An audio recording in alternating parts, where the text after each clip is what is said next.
so far so good in terms of FIFA. Yeah, it's certainly going to be a lot of fans. This is happening in the middle of the day, I believe, too, right? So does that make a difference, John, real quick? That, if it's a day parade as opposed to all this, the destruction that we saw after the games when people have been drinking and that sort of thing? It does. Criminals and bad guys, they like to sleep in the morning. They don't exactly have a job. But they probably will, they probably will make an effort to come down there. And like I said, they're not there to celebrate. They're there to destroy and perpetrate whatever bad upbringing they've had. But I don't want to paint the whole parade as that. There'll be a lot of great New York celebrating, cheering, bringing their kids down, young kids with Nick jerseys, waving at Jalen Brunson. And, that's a great thing. We just got to make sure that criminal element is isolated, contained, and dealt with harshly. Yeah, the first time for some fans in their lifetime, this win. So it is a big deal and a lot to celebrate. Chief Shell, thanks so much for joining us here on First Edition. We appreciate it. Have a great day, guys. You too. Thank you. All right, well, welcome back here. Let's bring in John Burnett. You've been watching and listening to that conversation. I know you're a big New York Knicks fan.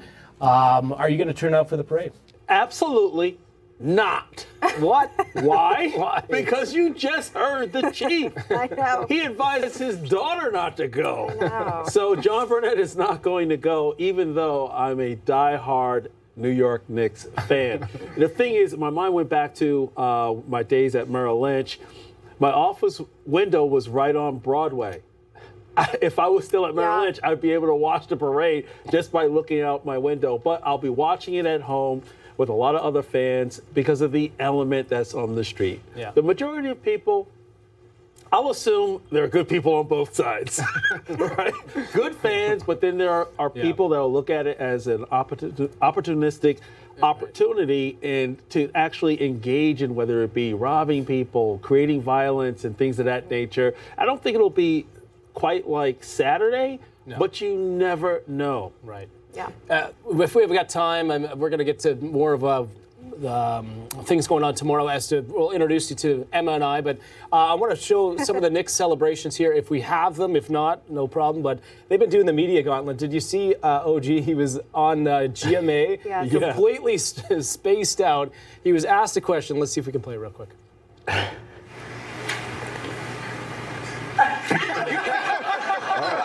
I guess I'll answer it. He's been great. Mike's been great. And what he's been awesome at doing this, too, is listening to us and just hearing us out and adjusting to get. Asked about the coach, right? Yeah. Waiting for OG to give an answer. Maybe he's still half asleep. It must have been whirlwind because they went right from San Antonio right back to New York. Yeah. They've been partying. They've been doing the media tour. But The other guys wearing sunglasses. Yeah, it looks like they're covering up that hangover maybe. But, and then they have to do the parade on Thursday. Right? and the parade on Thursday. A lot of celebration for those fans. It's been a great time celebrating. Welcome home to the Dove TV, encouraging and informative. More at thedove.us.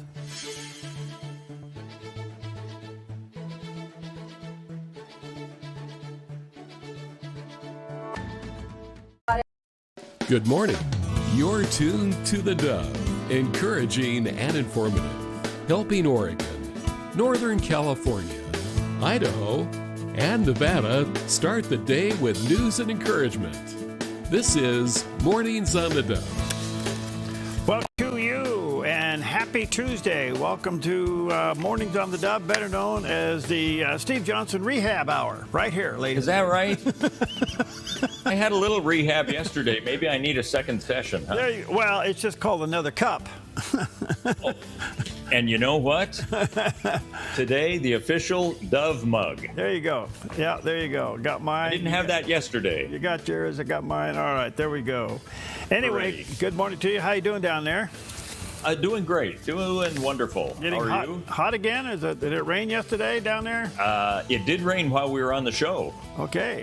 And now, no, it's gone away. But I think we got all the water we need for a while. All right, good stuff. All right. Well, a lot in the news. G7, Iran memorandum of understanding, all that stuff's going on. We'll get to that. But importantly, what's going on today? What do you got for today? All right, I have a history quiz for you, and we didn't talk about this. So here's the question I have. Who said A house divided against itself cannot stand. Was that Solomon? No, a little bit more recent. That was Abraham Lincoln. Oh. Okay. Now think of this. He was in politics, of course, as president. A house divided cannot stand. You think this has to do with the Civil War? This was when, in 1858, well before the Civil War, he was running for the Republican Party's nomination to the Senate. So he saw the division even then. Yeah. You know, we look at politics now and say, oh boy, could it be any worse? Apparently, Abraham Lincoln, 1858, I don't know if he knew what was coming, but this is what he said while he was in the Senate, not as president. I just thought that was interesting. It is very interesting because guess what? You're dealing with humans and nothing's changed. Nothing is, yeah. No, you're absolutely right about that. That's right on right there. Okay, a couple things interesting. This is a date in 2015. What did Donald Trump do? Came down the escalator?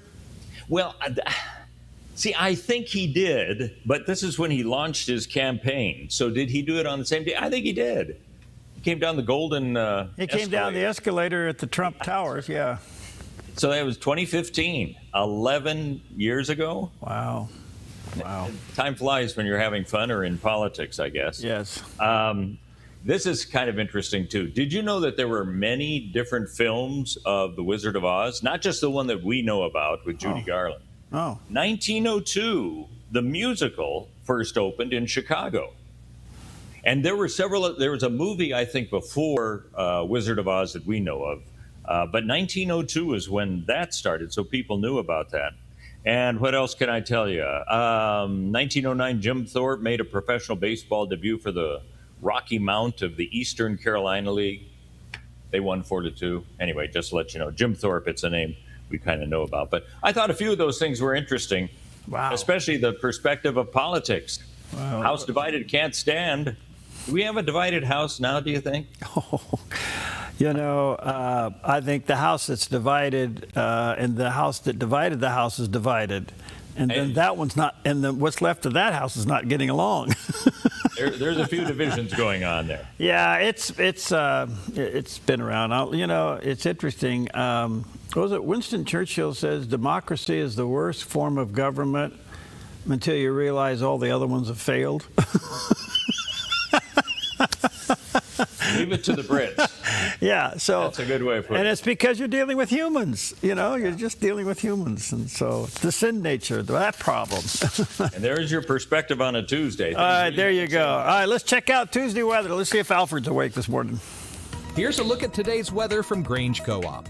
Across northern Oregon and southern Washington, sunny skies persist with highs near 81 in Vancouver, 84 in Portland, and mid to upper 80s in Wilsonville and McMinnville. Through the Willamette Valley, sunny conditions stay in place with highs in the upper 80s from Salem through Albany, Corvallis, and Eugene. Central Oregon stays sunny with highs near 91 in Prineville, upper 80s in Bend and Sun River, and much hotter conditions in Boise with a high near 97. Along the Oregon coast, sunny skies continue with highs around 70 in Coos Bay and Crescent City. Port Orford stays sunny and breezy near 69, while Brookings turns mostly sunny and breezy with highs in the upper 60s. In southern Oregon, hot conditions continue with heat advisories posted from Grants Pass and Medford into Ashland and Klamath Falls. Highs climb into the mid to upper 90s with mostly sunny skies. Northern California stays hot with heat advisories across the region. Highs reach 98 in Wairika, 101 in Chico, and near 107 in Redding. Fort Bragg stays cooler with patchy fog and mostly sunny skies and highs near 59. Across the Bay Area, patchy fog gives way to sunny skies in Santa Rosa and Napa with highs near 81. San Francisco sees decreasing clouds and highs near 70, while San Jose stays sunny and warmer in the upper 80s. For Central California, sunny conditions continue with highs near 94 in Sacramento, upper 90s in Stockton, Modesto, and heat advisories from Fresno, Visalia down through Bakersfield, where highs climb into the lower 100s. That's a snapshot of your Tuesday weather from Grange Co-op. And a snapshot of our valley, a little bit on the hazy, smoky side. Yes, there were a few fires, small fires, one to the north and one to the south. And they did put some smoke in the air. Most of those fires were only several acres, but they are contained, but there's the remnants of it. So When I saw that last night, I just cringed and I go, oh no, so be careful out there, folks. Be very careful. Yeah, one guy that I think I have found, Perry, that you've said you really like to listen to just the last few years, really, is Dr. Anthony George. And we heard from him yesterday, and he says, you know what? We should forgive people, no matter if we have a house divided, just as God has forgiven us. And one of my favorite passages in Scripture is Ephesians 4:31-32 that speaks to this, where he says, let all bitterness, wrath, anger, clamor, evil speaking, which is talking and ragging on people behind their backs, let it be put away from you with all malice. You know what malice means? The desire to see others suffer. It is ill will in the heart. Let all of that stuff be put away from you. And what do we do? Instead of holding on to those things, we are to be kind to one another, tender-hearted, forgiving one another because they deserve to be forgiven. Is that what it says? Forgiving them because they deserve to be forgiven? No, we forgive them, even as God in Christ has forgiven us. Let me ask you a question. Did God forgive you and me because we deserve it? He forgave us because of His grace. So when you say, well, I'd forgive her, but she doesn't deserve it. Well, you didn't deserve it either. So we don't forgive people because they deserve it. We forgive people because we have been forgiven. We forgive because God has forgiven us.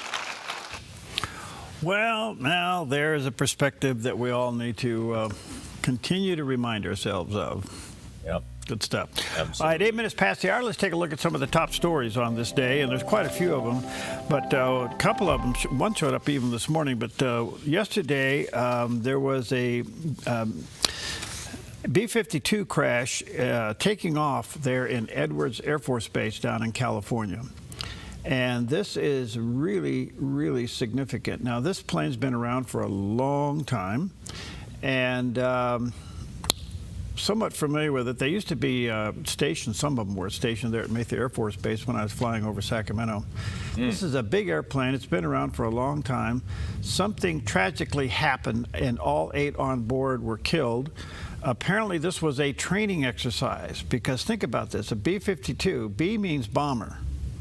And that plane normally would have been loaded with bombs and ready to be dispatched, but it crashed on takeoff. So, and I think you got, was it Colonel Hayes you got some information from? Yeah, Colonel James Hayes told reporters what they know about it. Of course, they're still investigating that particular crash.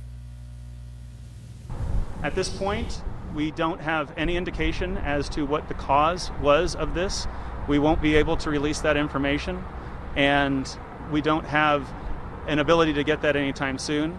Right now, we're going to stand up an interim safety board to do the initial gathering of the facts, and that will then lead to a safety investigation board, which will look into those root causes. Once that's complete, it takes about 30 days. Then it'll go into an accident investigation board, and then that will determine all of the information that we can release to the public and to the next of kin. You know, Perry, you said these are such old planes now. I think they were in the 60s when they were made, and they haven't made any newer ones since. Could this, do you think, portend the aspect of stopping the B-52s from flying if they find out there's some sort of a critical part because it's an aged plane? Great question. I don't know.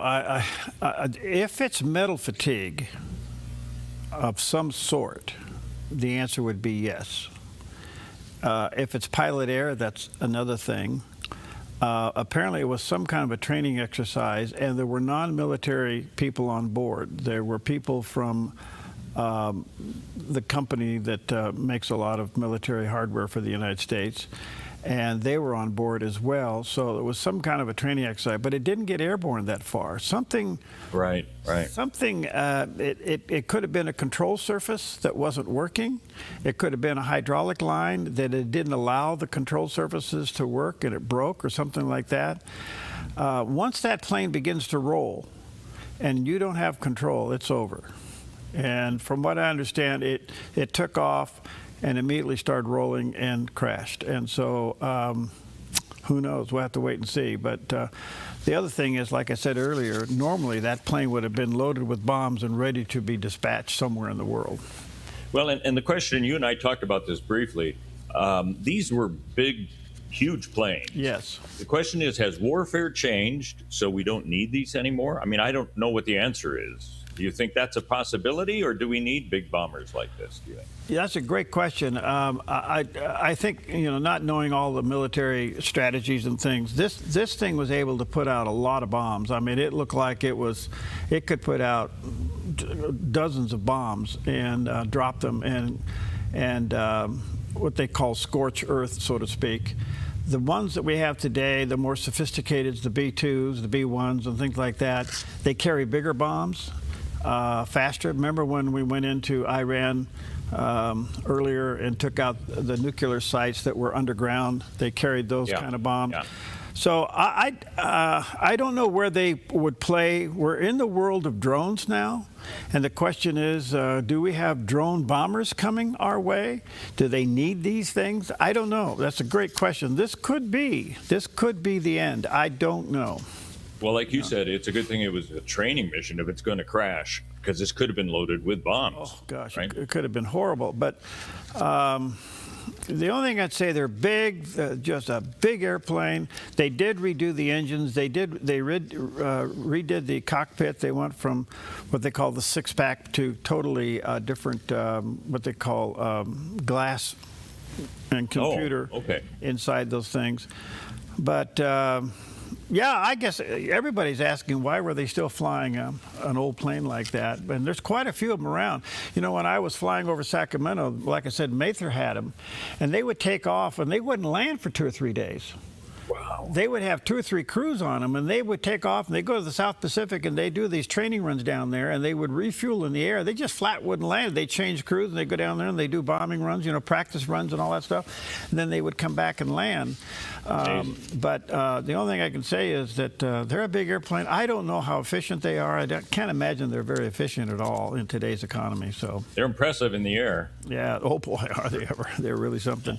All right. The other thing is that the president did go to the G7 conference. He left his big birthday party. He got up at 3 in the morning, flew to France. He's over there. I guess he meets with Macron, and he and Macron have a long get together. I don't think it was kumbaya, but they did meet. Yeah. And then he goes into the G7 summit, and of course the G7 summit is completely captivated by what's happening in Iran, and here's what the president had to say. The deal's all signed, and the strait is already partially opened. As you know, they're doing a little hunting for a couple of mines that they've already found, but it's essentially ships are starting to go out now. On Friday, it'll be completely opened. We got along very well with Iran. It's a different set of leaders. As you know, the first set is gone, the second set is gone, and we found the third set to be very smart, strong, very smart, but we ended up making a deal. I felt badly that we had to go back on the attack for 2 nights, and I thought a third, but we made it before that happened. But I think a lot of great things are going to happen in the Middle East right now, and very importantly, the oil is plummeting down, and the stock market is shooting up like a rocket today, like record kind of numbers. And the oil has taken its biggest plunge, and we're into the low numbers, not quite back yet, Kevin, to the extent, but we're getting close to the numbers we were before it all started. And the main thing is that Iran will not have a nuclear weapon. Okay, so that last part he's repeated so many times that I think that's what he wants to assure. It's pretty amazing, and even Vice President Vance weighs in on the fact that inspectors will absolutely return to Iran under this deal. Well, let me ask you this, just a little bit of a side question. Would you really want to be one of those inspectors going in? You'd have to have a lot of security, and I don't know how you would guarantee that. But if that's your job, you have. This is what I have to do. Okay. Well, I think of any soldier having to go into a war-torn area. There's some tough jobs out there. There it is. Here's what the Vice President had to say about that. That's in fact one of the core parts of the agreement, is that the IAEA and the United States are going to help Iran destroy the highly enriched stockpile, and that's something that's spelled out very clearly in the MOU. Now, here's an interesting just structural background point I think about this that's important for the American people to understand is there are a lot of contemplated benefits in this MOU for the Iranians. There's a complete transformation of their economy, there's sanctions relief, but all of these benefits only happen if the Iranians comply with their end of the bargain. We sort of set this up where we could reward the Iranians for good behavior, where if they do the things that they're promising, they destroy the enriched stockpile of uranium in consultation with others, they commit long-term to a verifiable pathway to where they're not going to have a nuclear weapon, they actually promote regional stability rather than funding regional terrorism, all these things happen, the Iranians get a lot of benefits out of this negotiation. But if none of those things happen, then the Iranians don't get any of those benefits. And that's really how we make them honest. This is an agreement fundamentally that I think is going to transform the Middle East, but it's built around verification. That's the key, isn't it? The verification aspect. Yeah, we'll see what happens. Okay, well, this next story is you were tracking yesterday. I got bits and pieces of this, and I'm still kind of shaking my head, and that is the birthday party could have been disastrous. And they're getting more information today because of a potential drone attack that could have happened during that UFC bout at the White House, where 80,000 people were in attendance. They've arrested 5 people now, and one report that I read about indicated that the FBI was looking into this several days before the actual event took place. And the idea is that drones would fly above and explode, forcing people to rush hurriedly out the exits. And at those exits, there would be snipers that would start picking off American citizens. These are the allegations that are coming out. We have a lot we still have to learn about this. But fortunately, the FBI was on the job and stopped anything from happening and found 5 people they said were involved in planning this out. So this was a huge security concern, you can imagine, throughout the whole event for the FBI, the Secret Service, and all the policing agencies involved. When this story continues to unfold, and there's 5 people, and they're saying from various states, Steve? Yes, several states. Wow. And who was behind it? Who was the organizer? Who funded it? Et cetera, et cetera, et cetera. You know? Yep. And this drone thing is going to be interesting. How would they even get those that close? You know, of course, you can put a drone in a suitcase these days, you know. But well, that's it. Flying above, I think it wasn't that it would hurt people, but it would explode and scare people and cause them to have to rush to the exits. And you know what they say in theaters, you know, look for the exits and this is where you go. Well, if you knew at the site where you came in, you probably would head there. And to have snipers now, not just targeting the president, the idea was also after all this was over, they would storm the White House. I mean, this is a big deal. But they'd start picking off citizens that had nothing to do with the president or the cabinet. Wow. So this is a huge event. Yeah. Well, the drone thing is kind of interesting to me. I still don't think pizza deliveries through a drone is going to be, long-term is going to be good. But anyway, we have another local drone story coming up when we come back. So we'll take a quick break, and we'll be right back.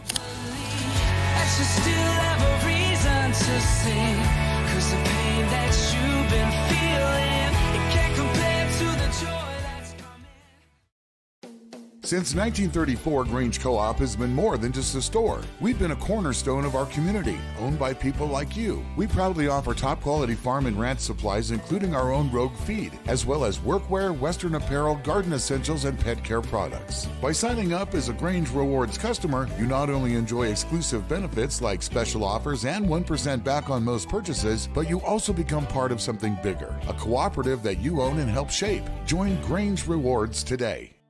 At Sweet Tea Express, we've got you covered. Order at the counter and our friendly service staff will do the rest. Burgers, salads, sandwiches, barbecue platters, sides, and more. Smoked, grilled, and served to perfection. Sweet Tea Express. Breakfast, burgers, and barbecue.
Hi, welcome back. 22 minutes past the hour.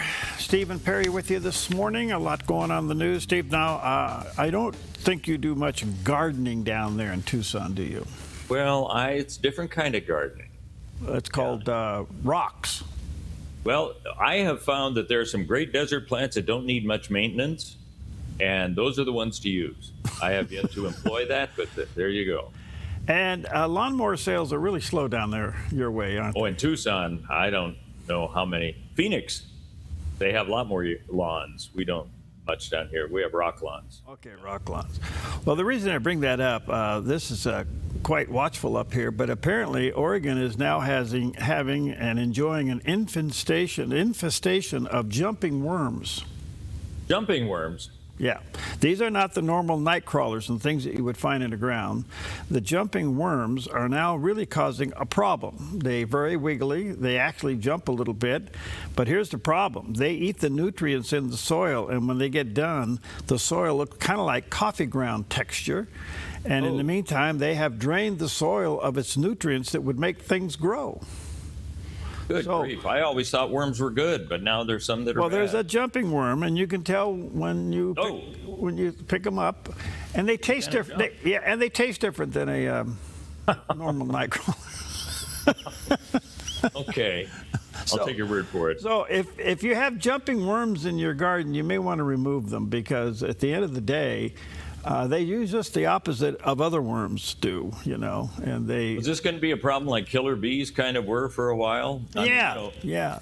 Because normally worms are good for adding nutrients, but these take it away. These take it away, and you can tell because when you get into the soil, instead of being kind of clumpy, it's kind of been ground down like coffee grounds, real thin and, you know, and real small. But you know me, I have no problem with something that looks like coffee grounds. Well, and in the past, like if you were growing worms to go fishing with, you'd put your coffee grounds on top of the worm bed. Is that right? Yeah, you would do that. I remember my dad doing that. We'd grow big old fat, you know, these night crawlers and go fishing with them. Yeah. You know, the valuable information you get from the morning show astounds me constantly. It should, Steve. But I didn't know that you put coffee grounds on top of night crawlers. If you ever raise night crawlers, which we used to do, you take dirt and you have a mixture of hay and stuff like that, and then you kind of keep it somewhat moist, and then on top of the hay you would sprinkle some coffee grounds, not a bunch, but just a little bit, and let it work in, and you get nice big fat juicy night crawlers, and you go fishing with them. You know, if I had a microphone in my hand, I'd drop it. That's the end of the show. We've got everything we need to know. Okay, so much for that. Well, I like it. Let's go back to a local drone story. Apparently, some of the drone pilots here in Southern Oregon are not happy.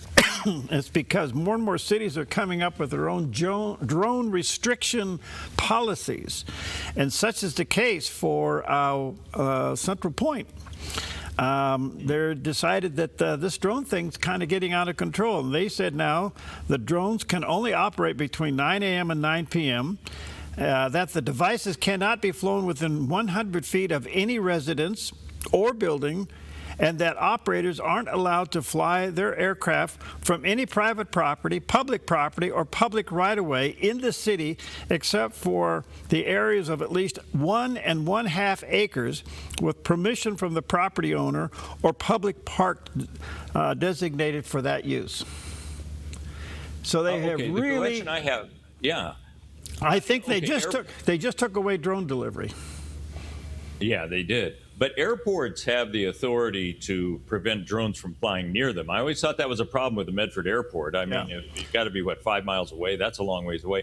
Does this, I raise a question, not criticizing them, do the Central Point Police have this authority? I mean, they clearly think they do. To me, this seems like, okay, where did this law come into place? Is this just a policy, or how did this get passed so that they can enforce It's a Central Point Municipal Code 8.06.010. So it's a city policy code. I'm not for or against it, but you know what? This is going to be challenged in court, I think. Well, we're going to get drone pilots who are going to say this is not right. Well, that'll happen. But to your other point, I mean, we're here at the airport. You can't even think about flying a drone around here. And I just think that the whole drone delivery thing, and the other thing that has not really been clarified, how much airspace above your house do you own? Well, and that gets back to the Central Point Police then. Yeah. I don't think you own any of it, do you? Well, it says here you can't even fly within 100 feet of a residence. How are you going to deliver your pizza? Yeah. You do come back to the food delivery thing there. Well, okay, Amazon, Walmart. Yeah. You know, I mean, so I don't know. I just see this is problematic. I really do. Now, don't get me wrong. I think drones are a great invention, especially for filmmaking. And by the way, drones are changing the way real estate is being presented. Absolutely. And so if you're in the real estate, you want a zone video of the house that you're trying to sell. I mean, it just gives it a perspective. It's really amazing. So I don't know if you have to get special permits for that or what, you know. So the zone. You may have the Southern Oregon Real Estate Society and the zone, or what am I thinking of? The Drone Pilots Association coming together to have some sort of a lawsuit. I don't know. This probably is not the end of it. No. I'll be interested to hear what they follow up with that, because I don't know that this has been done in other cities. I don't know. Well, here it goes. It's being set up. Well, listen, here's a drone shot. Take a look at it. It's called the weather satellite. And it goes from actually clear down in Mexico all the way up through California, Oregon, and Washington. Severe clear. Temperatures are warm to hot depending on where you are. So take that under consideration. Be careful out there. Be very careful out there. And leave cold water in the shade for your animals. Okay. All right, let's do a quick update on the Strait of Hormuz. What's going to happen now? Trump, the president, says that it's going to be opening and already has started opening.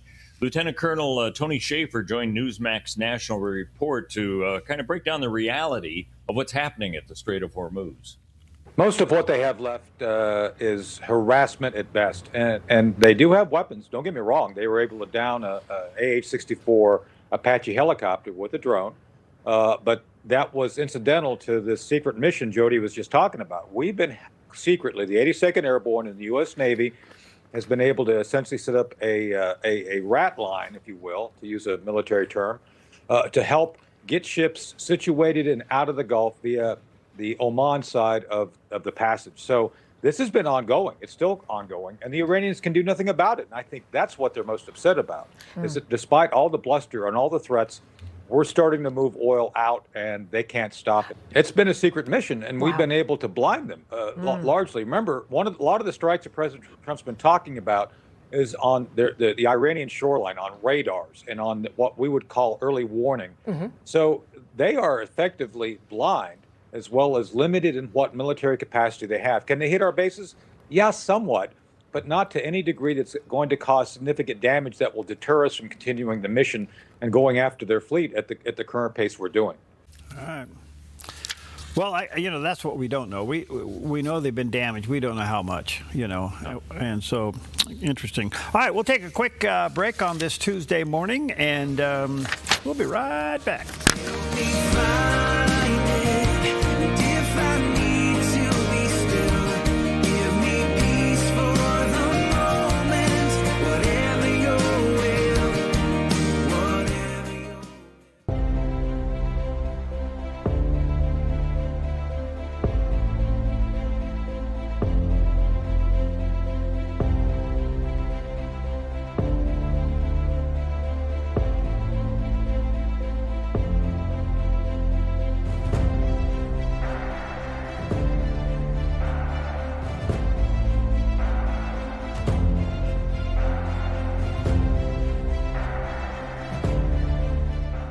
Tackling the tough issues facing America and our nation's freedom. That's Sekalo on the Dove TV. DAs around the country finding who they want to prosecute and then determining what crime they could charge them with. You can't believe this is the country we're living in, that this is happening. A bold half hour hosted by ACLJ's Jordan and Logan Sekalo, taking you inside the battle of constitutional and political freedom, discussing issues that matter to you and your family. This is just not the right precedent we want to be setting, even if we don't like Donald Trump. This is just all-out chaos, and that's what could happen very soon. Watch Sekalo for issues that matter to you.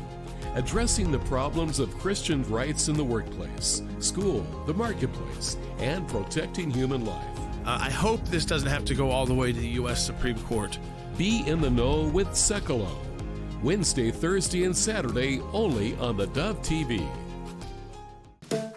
Jerry's Historical Archives. U.S. History. Great moments in time.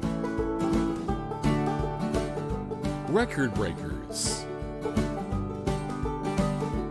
Our music through the years. Relive the past and learn something new. Open up Jerry's Historical Archives. Weekdays only on Mornings on the Dove.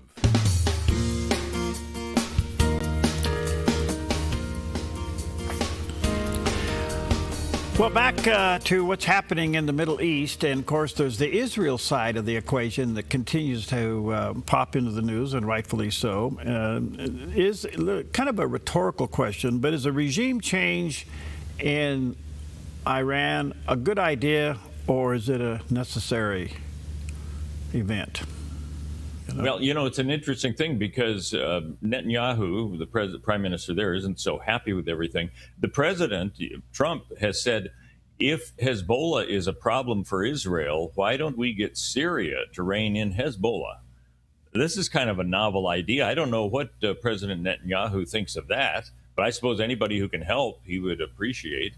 But Syria, that's been another problem country. So it's still a hotbed, Perry, as we all know, in that area. Well, some criticize the U.S. and Israel for even hitting at the idea of a complete regime change in Iran, and yet Israel believes that a regime change is the only answer. A regime change ensures no nukes. A no nuke deal does not ensure regime change, and so it's a kind of a mixed bag. But anyway, checking in with CBN News, Gil Troy talks about this, and here's what he had to say. We're speaking with Gil Troy, Jerusalem Post commentator, historian, scholar. Gil, right now there's a big argument over this idea of America and Israel pushing for regime change in Iran. And a lot of people thinking that that's just not done, it shouldn't be done. But could you maybe explain the arguments for why this is not just moral, but even crucial? Well, let's be clear, this is not an Israeli obsession. This should be an American obsession. Because Israel's merely little Satan. America is great Satan. There is a regime in Iran, and we should be very careful. This is not against the Iranian people. This is actually in favor of the Iranian people, right? This is a regime that killed 36,000 of its own people just in January alone, let alone tens of thousands over the course of 40 plus years. So you have a regime which is, and by the way, let's also point out that it's 1,000 miles between Jerusalem and Tehran, right? So where's the fight? The fight is not over a border. And America is 5,000 to 6,000 miles away from Tehran. The fight is that there's an ideological regime which is not only oppressing its own people, wants to control the region, but also wants to destroy these two democracies. Why? Because they're two covenantal democracies. They're two democracies committed to liberty. They're two democracies committed to freedom. And so this is a moment where our values and our national security needs, and I say our as Americans, meet. Why is the overthrow of the Islamic regime of Iran just as important for the Israeli people as it is for the Iranian people? So look, since the regime change of 1979, this revolution, and by the way, we should emphasize that for thousands of years, there were warm connections between the Persian people, the Iranian people, and the Jewish people, both in Iran and after 1948, the Shah of Iran and the Iranian regime then was actually quite pro-Israel. And so there's no kind of inherent anti-Semitism in the Iranian people, and there's no inherent anti-Iranianism in the Jewish people or in Israel. Right now, it seems like President Trump really wants to cut a deal of some sort and get this over with. But why is it, just speaking about the region and politics and all that, why is it maybe more dangerous to leave Iran right now than to actually push for a regime change? Why is that maybe more dangerous for the region? So let's first point out that regime change can't be done with a press of a button, right? This is a regime which has kind of built itself up and worked its way into the essence of the country for 47 years and has terrified people and has killed all kinds of people inside Iran and outside, as I've argued, because they don't want to leave. So we have to say that it's not, you can't just press a button and have it happen. But where I'm confused, truly confused, is that since the start of this round of the Iranian war, and frankly since October 7th, anybody who didn't doubt how dangerous Iran was has now seen how dangerous Iran is. Again, in January we saw how dangerous it is to its people. Since the late February, early March, we've seen that it didn't just attack Israel. Why is it attacking Israel? But they attacked the UAE, Qatar, all these, Saudi Arabia, all these countries around Iran, which were supposedly its friends and allies. And now they're blocking the Strait of Hormuz. So where I sit, I look at the world and go, what's wrong with you? Don't you understand who hates you and who's with you? Don't you understand this kind of threat? And I think the entire world, including China and Russia, should be blocking Iran, blockading Iran. And I'm very glad that President Trump has blockaded the Straits of Hormuz and basically said, you're not getting any oil. I think there is a need to kind of choke the Iranian economy, not the Iranian people, in order to free the Iranian people.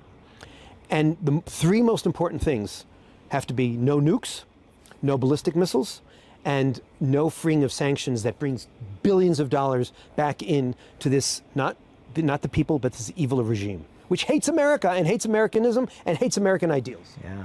And what it feels like is that now, if we get out of there, this war that we meant to weaken Iran, that we may have actually strengthened them more, and that they're going to be like the power guy in the region if we don't do something to knock them off. If we hold the line on those three things, even if the regime survives, it'll be much, much weakened. And we ultimately have to wait for the Iranian people to turn on the regime and for the regime to implode. Look, anybody who right now says we won or we lost, anybody who says there's going to be a regime change or there isn't going to be a regime change is living in la-la land. We're in the middle of the event. Thank you so much, Gil Troy. Thank you. Jerusalem Post commentator. All right, so we're in the middle of the event. It's still not signed. You know, it's not going to get signed until Friday. Yeah, a couple more days. And we also know that part of their philosophy, their life philosophy, is to lie to get what you want. So can this be trusted? Will it be enforced? And can it be relied upon? All that's yet to be experienced. But I was thinking the other day, I thought, you know what? I think Israel, for the sake of survival, will be the one left finishing the job. Okay. They've always been in the fight, and they're going to stay there. Yep. Well, President Trump has got his hands full back home by the economy going south. And he has to stop that really quick, and especially with midterms and all of those pressures. So the opening up the strait is a big deal. And you'll see the oil prices come down and the economy booms and stock market goes up and everybody's happy. And they forget about the overall thing is that the regime is still intact. And we haven't dismantled the nuclear program yet, and it hasn't been done. And so all that is yet to be experienced. And if it doesn't get done, it puts a lot of pressure on Israel for the sake of just sheer existence. They're going to have to protect themselves. So we'll see. Yeah. All right, let's check out the weather with Alfred, because things are hot out there. Be careful. Here's a look at today's weather from Grange Co-op. Across northern Oregon and southern Washington, sunny skies persist with highs near 81 in Vancouver, 84 in Portland, and mid to upper 80s in Wilsonville and McMinnville. Through the Willamette Valley, sunny conditions stay in place with highs in the upper 80s from Salem through Albany, Corvallis, and Eugene.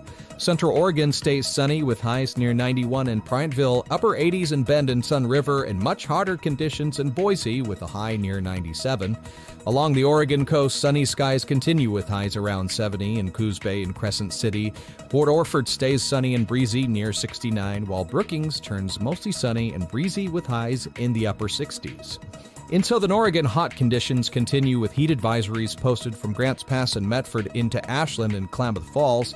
Highs climb into the mid to upper 90s with mostly sunny skies. Northern California stays hot with heat advisories across the region. Highs reach 98 in Wairika, 101 in Chico, and near 107 in Redding.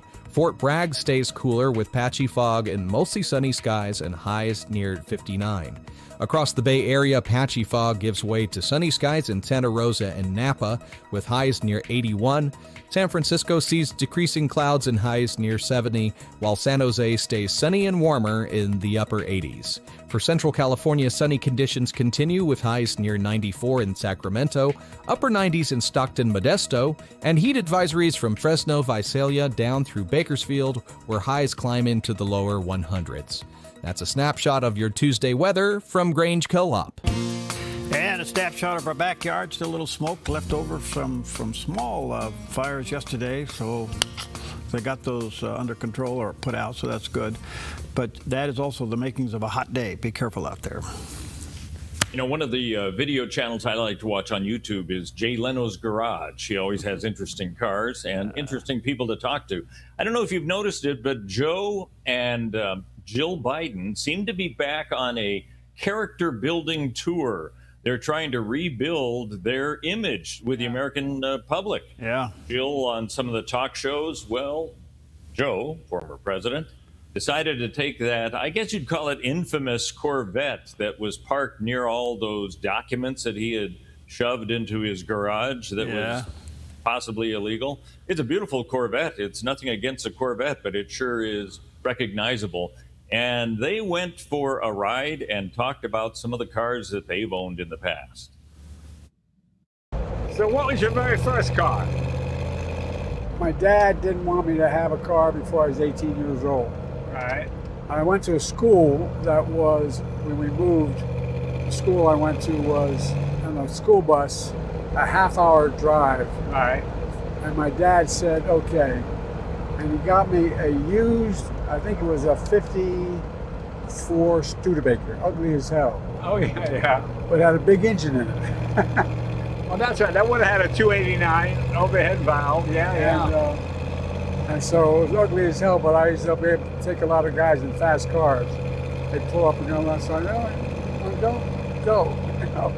Anyway, that was the first car I had. But the first car I had that I really liked was a 1954 Chevy convertible. A 54, that would have been the 6-cylinder, right? Yes. Yeah. But you missed the 265 V8 came out the next year. Yeah. You just missed the boat by that much. Well, does Jay know about cars? I mean, he said, you just missed the right car a year later. I mean, these are obscure facts, and Jay knows about it. They also talk a little politics, but you know what? We all get tired of that. I'd rather talk about cars. Well, I was surprised at Jay's knowledge. Well, that would have been. Oh, yeah. I mean, he just knows that stuff.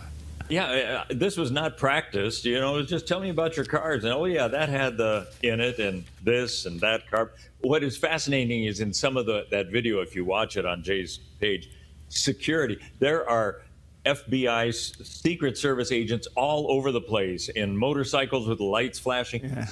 I don't know how many black Suburbans there are following him in some of the more I saw where they pulled up and he said, Jay Leno said to the people, have you ever met a president of the United States? Here's one. A lot of those people were going, who? Who? Yeah. Oh, gosh, that's classic. All right, let's check out. All right. Well, listen, Crossway is one of the great apologetic organizations out there these days, and they shared how union with Christ shapes our assurance of salvation. You cannot be a Christian without faith, but you can be a Christian without assurance. And there are seasons and times in the Christian life that many of us will experience where assurance of our salvation gets covered over and feels hidden, almost the way the sun can be hidden behind the clouds. But just as the sun behind the clouds is still shining, a true Christian whose assurance is hidden is still saved. The question is, how do I get the experience and the knowledge and awareness of assurance back into my life? And there are many biblical answers to that question, but none is more foundational than the believer's union with Christ. Because we know that in Christ, there is no condemnation for us, for those who are in Christ Jesus. We are righteous in God's sight and have full access to him as his children. That's who we are. But we also know that in Christ, we're guaranteed to be fruitful and to be growing because we're like branches connected to a vine. And as we abide in him, we will bear much fruit. And as we see that, even in small measure, we can take heart and be strengthened in our assurance that he is, in fact, at work in us. But also, when God brings us into Christ, he will never let us out. Paul speaks so confidently at the end of Romans 8 of how nothing in life or in death, nothing at all can separate us from the love of God, which is where? In Christ Jesus our Lord. So as we come into Christ, as we reflect on the reality of being united with him, we can find those clouds breaking and that doubt or discouragement dissipating and a strong sense of assurance coming back into our lives. Good stuff. All right, let's take a quick break and let Steve fill up his coffee cup. We'll be right back.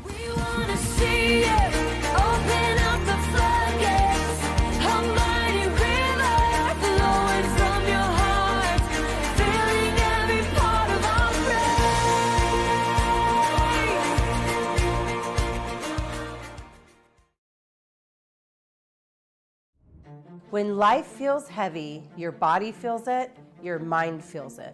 That is why I created Organic Elements Wellness Spa, a place where wellness is not a luxury, it's a way of life. Step into our wellness lounge with a Himalayan salt room, infrared sauna, steam room, and invigorating cold plunge. Restore your nervous system, detox your body, and clear your mind. Then experience customized massage, advanced skin therapies, and result-driven facials, all designed to help you look as good as you feel. There's nothing else like this in Southern Oregon. This is your space to heal, to reset, to glow. Call today to book your private wellness party for up to 15 guests or surprise someone special with a gift certificate. Visit Organic Elements Wellness Spa on East Main Street in Medford. Book online at organicelementspa.com. Wellness is wholeness. Voted best of Southern Oregon. The Black Barn Kitchen and Deli is a farm-to-table restaurant located in the historic schoolhouse in Jacksonville. Offering upscale dining and casual fare. Enjoy brunch, deli, and dinner. Featuring local source ingredients we grow. A warm sense of comfort greets you as you're surrounded by stunning artwork by my wife. We're a community-based business with every sandwich you purchase. We give one back to our community. It's a feel-good experience.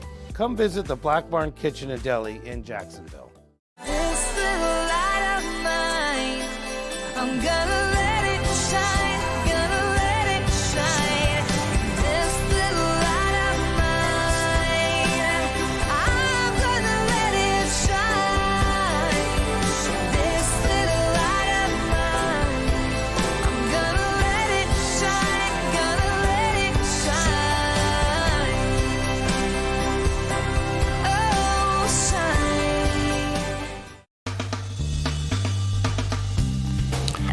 Welcome back. 10 minutes before the hour. And yesterday I had Joshua Phillips on, Steve. He's quite a guy. He is the chief investigative reporter for Epoch Times.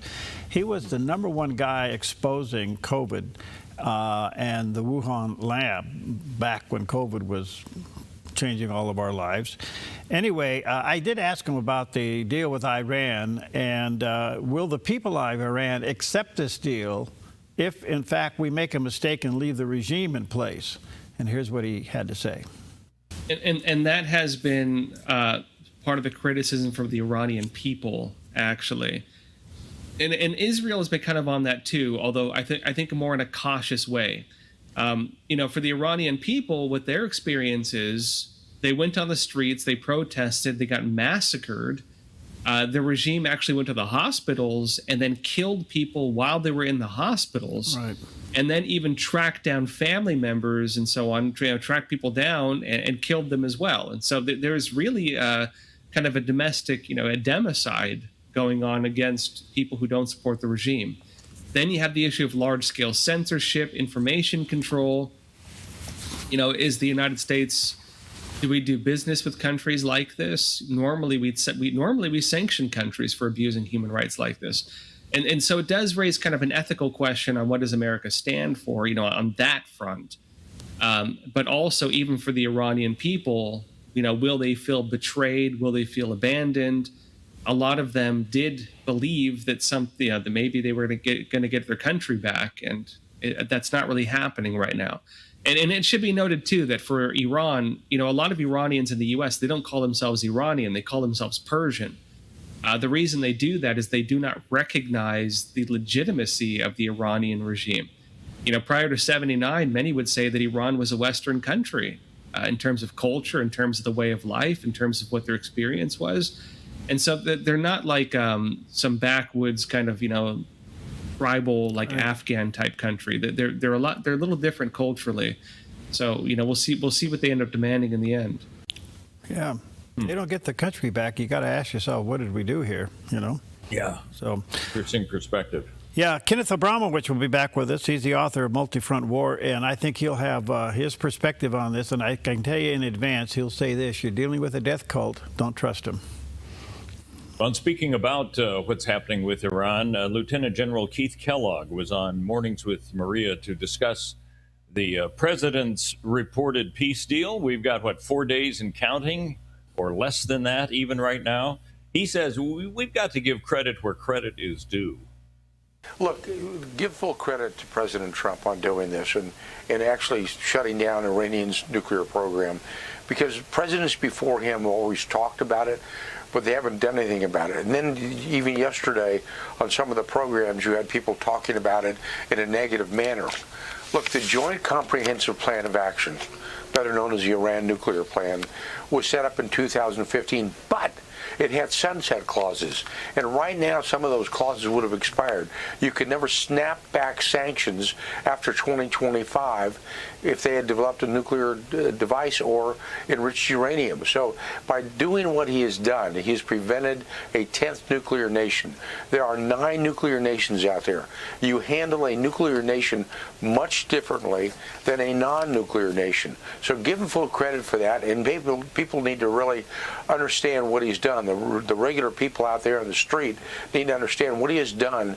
He's prevented a Middle East arms race, because if the Iranians would have gotten a nuclear weapon, the Saudis would have gotten a nuclear weapon, the Emiratis would have gotten a nuclear weapon, and the Iranians and the theocratic government in Iran would just be nuts enough to try to use one against Israel or somebody else. So I think what the president has done is not for your generation or my generation, but the fact he's done something very positive for our grandchildren and our children as well. So I give him full credit for that. Let's see what happens with the details and putting together with the memorandum, kind of with the final details out there. Do I trust the Iranians? Of course not. I sort of like trusting the North Koreans. You don't. It's based on their past history. But it's a pretty darn good way to start a negotiations deal, and the fact that they've got a totally depleted military and their influence is way, way down in the Middle East. So I feel pretty good about it this morning. Oh, there's a perspective. Yeah. I think we all agree that they can't have a nuke. So we'll see. We got some days ahead of us, and I think when the president, I don't think he's coming home and flying back. I think he's staying there. I think they're supposed to sign this Friday in Switzerland. So that's what I've heard. Yeah. So I guess we'll see. And does signatures on a paper really mean fulfillment? It will certainly be some evidence you can show. You just hold up that piece of paper and say, look, this is what we agreed to. But you're absolutely right. Implementation is another thing. So in doing that, would you have trapped public opinion globally? In other words, if everybody signs to the agreement and then Iran doesn't follow through, has the president basically turned public opinion against him globally? Yeah, it'd be interesting. It almost reminds me of like kind of Neville Chamberlain. He held up a piece of paper that said, here's Hitler's agreement that we will not have war. Yeah. And it didn't go very far either. No, I don't know how much we can make this analogy. Yeah. But that's what happened then in 1939. There you go. All right, take with you today out of the Gospel of John, chapter 16, verse 27. For the Father himself loves you. This is Jesus talking here. Because you have loved me, I have believed that I came from God. So The Father loves you today. Take that with you. That is a promise from Jesus himself right there. All right, be careful out there. It's hot and dry.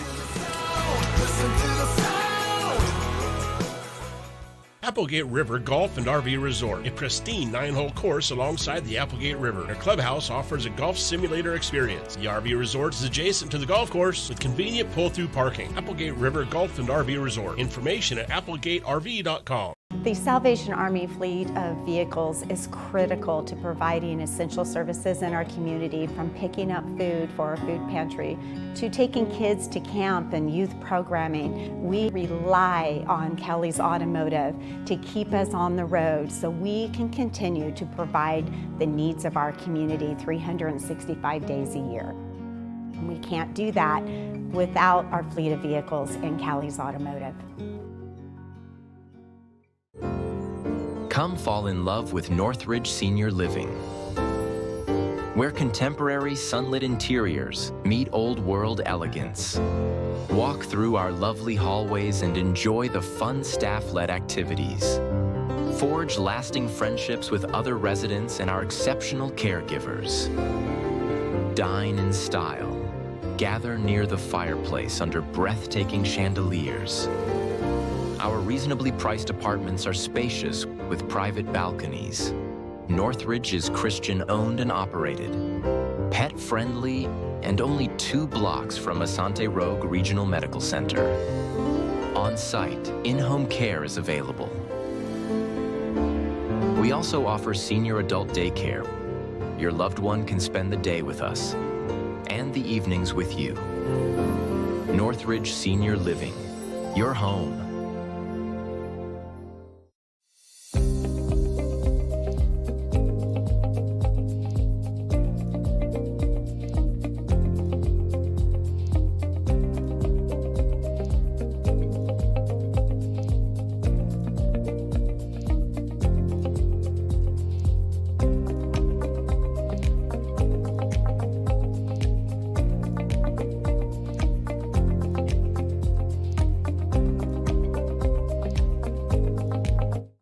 Have you seen Mornings on the Dove? Welcome to Mornings on the Dove. Everybody take a big breath.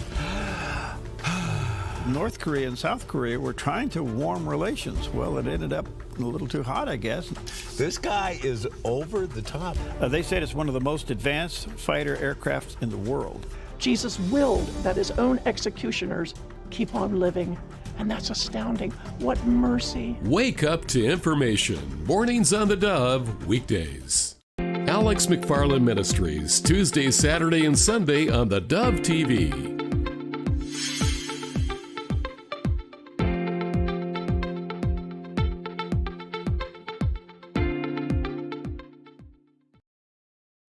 Good morning.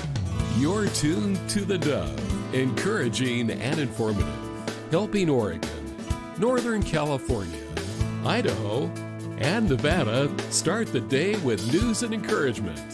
This is Mornings on the Dove. Well, good morning to you and happy Tuesday. Welcome to Mornings on the Dove. And there he is from our Southern Command, Steve Johnson, our correspondent to everything south of the border. I got my official Dove mug. The Dove mug. We got them right here, folks. If you don't have a Dove mug, a mug Dove, we'll get one to you. Anyway, I think I have the older classic version. You've got the newer, improved version. You know what? Those are the best, the ones you have, and we can't get them. We can't find them anymore. Oh no! You know, so we've tried. What makes this so good? So we tried to compromise and do this one, which is kind of like that one, and this is okay, but that's the better one. You know? This is a better one, huh? Yeah. So I never thought I'd be in the mugs, but you know, they kind of grow on you. You can be into anything these days. Well, you know, and you spent, what, 85 cents for a $4 mug at Starbucks or something like that? No. I spent $4 for a $12 mug, a Starbucks mug. Really? The place to get them is, I don't know why people give them away to Goodwill, but I guess they figure we're not drinking that much coffee. So I got an official Starbucks mug, and they're overpriced. I mean, let's face it. But we're talking Starbucks. Talk about overpriced. I have over there in the Dove's new kitchen over here, we have a Starbucks Christmas mug from about 10 years ago. Oh, it's probably a classic. It is, and it has a red dove embedded on it. Okay. Yeah, so it's, maybe during the break I'll grab it and I can show it to you. I'm sure that Starbucks has taken that to heart and realizes that's from the Dove TV and radio. Well, I'm sure they have, as they close stores around the country. Maybe we can get them to forego Pride Month and have the Dove Month. The Dove mug. How would that work? This supposedly is Pride Month, by the way. There we go. A lot of people are saying, you know what we need to have is this should be Military Month instead, to support those in the military, because we only have like a few days, and they give a whole month to Pride. There you go. Let's change it out. Let's Make it do that. Military Month. Okay. Well, I'll tell you what. Maybe during the break, I will grab that plus something else, and we'll show you how confused we are here in Southern Oregon. Yeah, I'd like to know. Hey, there's confusion everywhere. Why not where you are? Well, we're confused. Anyway, good morning to you. Happy Tuesday. A lot going on. Hot temperatures. Be careful out there. They actually back off a little bit today, maybe a degree. So we'll see how that all carries out. What else is special today? Well, we found out Abraham Lincoln is a guy who said a house divided against itself cannot stand. But it wasn't when he was president and talking about the North and the South. This was before that. This was 1858, before the Civil War. This is when he accepted the Republican Party's nomination for the Senate. Oh. So he saw division back then. Do we see division now? Oh, God. I think it's part of the human condition. You're the one who kind of made that connection right there.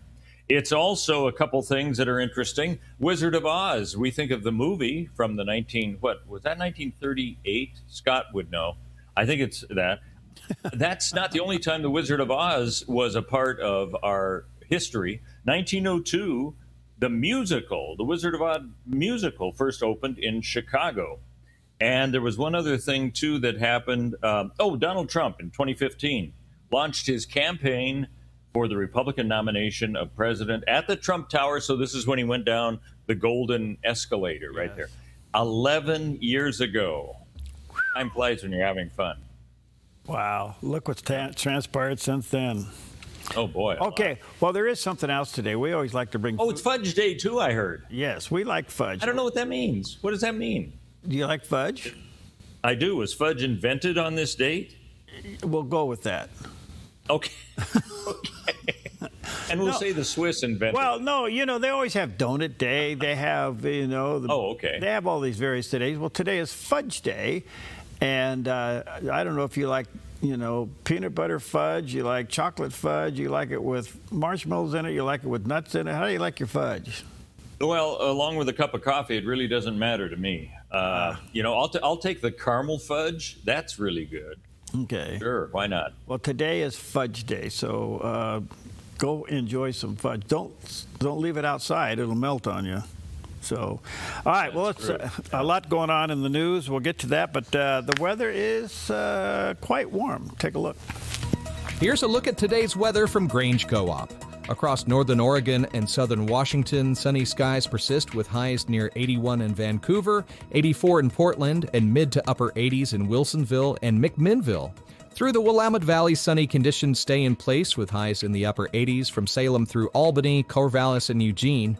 Central Oregon stays sunny with highs near 91 in Prineville, upper 80s in Bend and Sun River, and much hotter conditions in Boise with a high near 97. Along the Oregon coast, sunny skies continue with highs around 70 in Coos Bay and Crescent City. Port Orford stays sunny and breezy near 69, while Brookings turns mostly sunny and breezy with highs in the upper 60s. In southern Oregon, hot conditions continue with heat advisories posted from Grants Pass and Medford into Ashland and Klamath Falls. Highs climb into the mid to upper 90s with mostly sunny skies. Northern California stays hot with heat advisories across the region. Highs reach 98 in Wairika, 101 in Chico, and near 107 in Redding. Fort Bragg stays cooler with patchy fog and mostly sunny skies and highs near 59. Across the Bay Area, patchy fog gives way to sunny skies in Santa Rosa and Napa, with highs near 81. San Francisco sees decreasing clouds and highs near 70, while San Jose stays sunny and warmer in the upper 80s. For Central California, sunny conditions continue with highs near 94 in Sacramento, upper 90s in Stockton, Modesto, and heat advisories from Fresno, Visalia down through Bakersfield, where highs climb into the lower 100s. That's a snapshot of your Tuesday weather from Grange Co-op. All right, a snapshot of our back valley, our backyard, known as the Rogue Valley. There we go. And hazy, heat. A little smoke from yesterday, but that's heat haze, so be careful out there. All right, Steve. I like that reference, Back Valley. That makes sense. Oh, you got your mug there. There it is. So that is the Starbucks Christmas mug about 10 years ago. Isn't it interesting? It's red. Put out by a very blue company. Yeah, that's true. Okay, so with the Dove logo, we have a Starbucks Christmas mug with the red dove on it, and I like it. And we have Good Bean Jacksonville coffee. Excellent. So the combination we have here. So we have the Dove mug. Let's see if I. We have the Dove mug. We have. The new Dove mug. Good Bean coffee. The other coffee I like is Human Bean. I just don't have to have a bag of it. Human Bean and Good Bean. These are two local companies that really produce great coffee. And then we have the Starbucks. So we got all the places covered here. You do. I like it. So even though you left and you're not our official coffee taster Where are you anymore, going with this? Well, do you remember when we did the Dove blend? Oh, yeah. I was part of the taste testing team. Well, you were the taste testing team. I think it was you, me, and Jerry. Well, I think, wasn't Pauline involved in that? I don't know. Oh, she might have been, yes. Yeah, she might have been. Yeah. And so we're over there sipping coffee. We were. And you guys actually could taste the difference. Oh, yeah. Oh, gosh. Yeah. I find I don't like the African blends, like the Ethiopian Yirgacheffe. Yeah. It's a little bit too musty. But the Costa Rican blends are great. And, well, anyway. See, you and Jerry have that, and Peggy can do that too. I mean, she can taste the difference, you know. To me, I don't know. I can't get past the afterburner bitter taste of coffee. That's just a smell when they're actually making the beans roasted. Yeah. All right, so much for all of that. What do we got here with Dr. Anthony? Well, this is kind of interesting because, a lot of people, they may not even admit it, but maybe you do, that you've been hurt by somebody. Dr. Anthony George wonders about that, and he kind of takes a theme that you have said many times, Perry, and that's that what God brings you through, he makes you a minister too. And you see what God does through the mistreatment that we endure from other people. You know what he's always doing? He's teaching us through it. He is giving us an education in the school of hard knocks.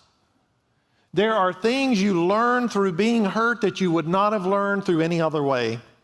Something else God is doing when we have been hurt by others, God is refining us. He's purifying us. He is using what others have done to show us the things in our lives that need to be given over to God.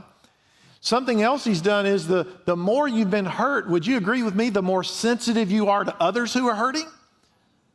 When someone says, I've been hurt, I've been rejected, I've been betrayed, and you say, well, I've never experienced that. I wish I knew what that was like. Well, I wish you could say that. But if you have been hurt, if you have been wounded by someone else, now you're in the club of the wounded.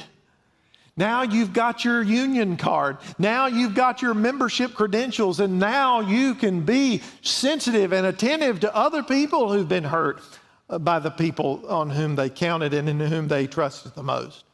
And something else God can do through all of it, he can bring us into full dependence upon him. And we are becoming like Jesus. You know what the book of Isaiah said about Jesus 700 years before he came into the world? Man of sorrows, acquainted with grief. When you talk about becoming more like Jesus, you're talking about becoming like the man of sorrows, rejected, sold out by the people closest to him, the people he had taken into his inner circle. So yes, the road to Christ likeness includes a lot of hurt suffered at the hands of others. subtle reminder of that. Good stuff. All right, good morning to you. Let's take a look at some of the top stories. One of the interesting things yesterday was B-52 crashed on takeoff down at Edwards Air Force Base yesterday. All 8 on board were killed. It happened about 11:20 in the morning. Apparently, well, this was an amazing thing. Something happened at takeoff, and the plane rolled and crashed. Normally, these things would be loaded with bombs. It is a B-52, a bomber. But they were on some kind of a training mission, and some of the people on board were not military. They were part of the company doing some research, and I'm not even sure what that's all about. But it did crash on takeoff, no survivors, and this is an amazing thing. So it will lead to an unbelievable investigation, and I guess a military official, Steve, is commenting on this. Yeah, that's right. Even though the plane just barely took off and then crashed, James Hayes is a colonel, and he said they are looking at investigating it. It's going to take a while. At this point, we don't have any indication as to what the cause was of this. We won't be able to release that information, and we don't have an ability to get that anytime soon. Right now, we're going to stand up an interim safety board to do the initial gathering of the facts, and that will then lead to a safety investigation board, which will look into those root causes. Once that's complete, it takes about 30 days, then it'll go into an accident investigation board, and then that will determine all of the information that we can release to the public and to the next of kin. Well, this is something, because that plane's been around a long time. It's been upgraded on numerous occasions. It's still in the military fleet, the aviation fleet of the military, and has been used. It carries a lot of bombs. And I think you were asking the questions earlier, will it ever be replaced? This could be the beginning of that. We have other bombers that carry bigger bombs, as you know, that took out the underground nuclear sites in Iran several months ago. So the future of the B-52 may not be long, you know. But I looked at it, what little I've seen video of it, for a plane that size with a massive wingspan of that size, and to get the airflow over that wing so that it does what it's supposed to do, and that's lift. You have lift, drag, you know, you have these 4 points of flying in an airplane. Something went wrong. Something, either a control surface, and I'm just guessing here, that caused it to roll and they couldn't counter it. In other words, a control surface got locked, and which maybe a hydraulic line wouldn't allow them to bring it back. But at that low elevation and climbing speed with a wingspan like that thing and the surface, you have to get a lot of air moving underneath the wing to lift it. And if that wasn't happening, and then you're going into a roll, you're losing all of that lift. It was over pretty quickly.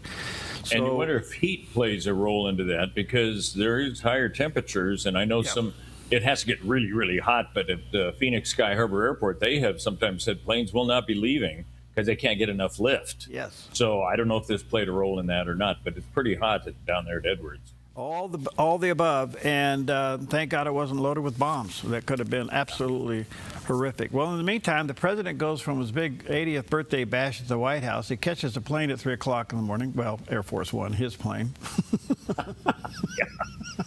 I don't think he's sitting in, 23C. Not in coach.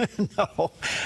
Anyway, he flies over to France, and he's at the G7. And, of course, the G7, meets their little get-together there, and France is hosting it this time.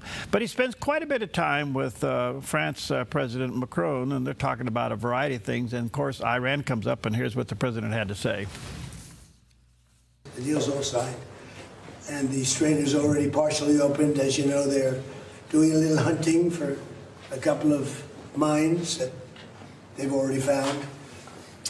But it's essentially, ships are starting to go out now. On Friday, it'll be completely opened. We got along very well with Iran. It's a different set of leaders. As you know, the first set is gone, the second set is gone, and we found the third set to be very smart, strong, very smart, but we ended up making a deal. I felt badly that we had to go back on the attack for 2 nights, and I thought a third, but we made it before that happened. But I think a lot of great things are going to happen in the Middle East right now, and very importantly, the oil is plummeting down, and the stock market is shooting up like a rocket today, like record kind of numbers. And the oil has taken its biggest plunge, and we're into the low numbers, not quite back yet, Kevin, to the extent, but we're getting close to the numbers we were before it all started. And the main thing is that Iran will not have a nuclear weapon. Okay, we'll see. This is a big part of the equation. In the meantime, the president talked about, obviously, all along that Iran will not have a nuclear program or a nuclear weapon. Well, in the meantime, Vice President Vance, J.D. Vance, is saying that the inspectors will go into Iran and inspect the nuclear sites and nuclear development. I don't know how they dismantle all that, but apparently the inspectors will go in once this deal is signed on Friday. Here's what he had to say. That's, in fact, one of the core parts of the agreement is that the IAEA and the United States are going to help Iran destroy the highly enriched stockpile, and that's something that's spelled out very clearly in the MOU. Now, here's an interesting just structural background point I think about this that's important for the American people to understand is there are a lot of contemplated benefits in this MOU for the Iranians. There's a complete transformation of their economy, there's sanctions relief, but all of these benefits only happen if the Iranians comply with their end of the bargain. We sort of set this up where we could reward the Iranians for good behavior, where if they do the things that they're promising, they destroy the enriched stockpile of uranium in consultation with others, they commit long-term to a verifiable pathway to where they're not going to have a nuclear weapon. They actually promote regional stability rather than funding regional terrorism. All these things happen, the Iranians get a lot of benefits out of this negotiation. But if none of those things happen, then the Iranians don't get any of those benefits. And that's really how we make them honest. This is an agreement fundamentally that I think is going to transform the Middle East, but it's built around verification. We'll see. Well, like you said, verifying, that's going to be the challenge for those going in. Yeah. My guest coming up a little bit later on, we'll get into this in greater detail. But a story broke yesterday, and you're tracking it, Stephen. That is, the big event could have been disastrous at the White House. Absolutely. And this is just breaking from this morning. We find out that the FBI knew about a potential drone attack at the White House during that UFC event. And they made some arrests, about 5 people. They knew about this about 2 days before the event, and so they didn't say anything about it because I guess they thought they must have it under control. But the idea, from what we've been told initially, is that drones would have been flown over the White House and this area where the actual UFC event was taking place, and they would explode, causing people to scatter and head to the exits where snipers would be located. Wow. Now, this gets down into an extremely organized event that could have been deadly, but fortunately it was thwarted, and the investigation goes on. 5 arrests now, and I wouldn't doubt that there will be more that we'll see. But fortunately, the event carried off okay. The FBI was able to figure out what was going on through their channels and prevented it from happening. That is amazing. Wait till they uncover all the details on that one. Yeah. Okay. All right, we'll take a quick coffee break. We'll be right back.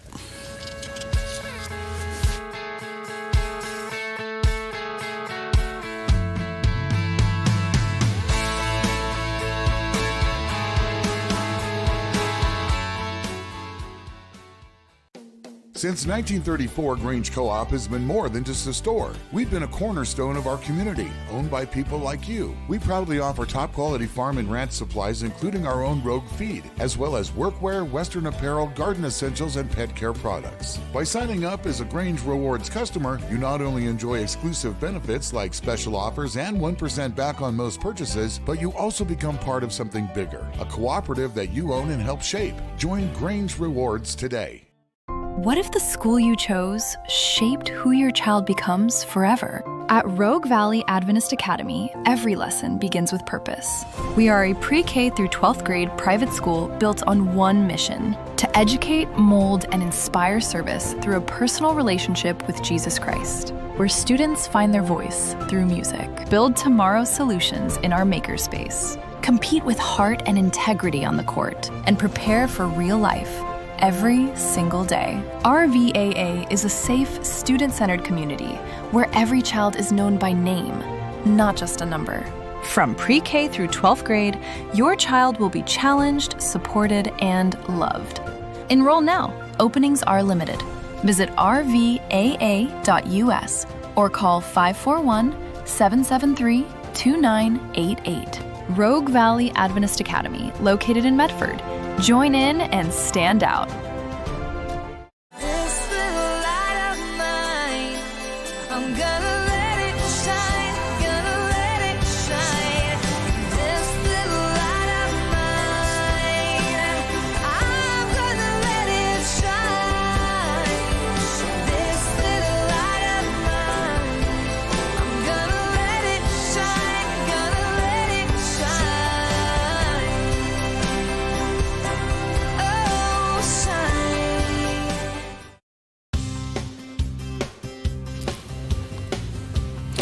All right, good morning. Welcome back. 22 minutes now past the hour. Steve Johnson is always bright-eyed, bushy-tailed, and live from Cactus City.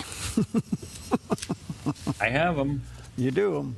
I do. Hey, whatever happened to your big water feature? Is it working?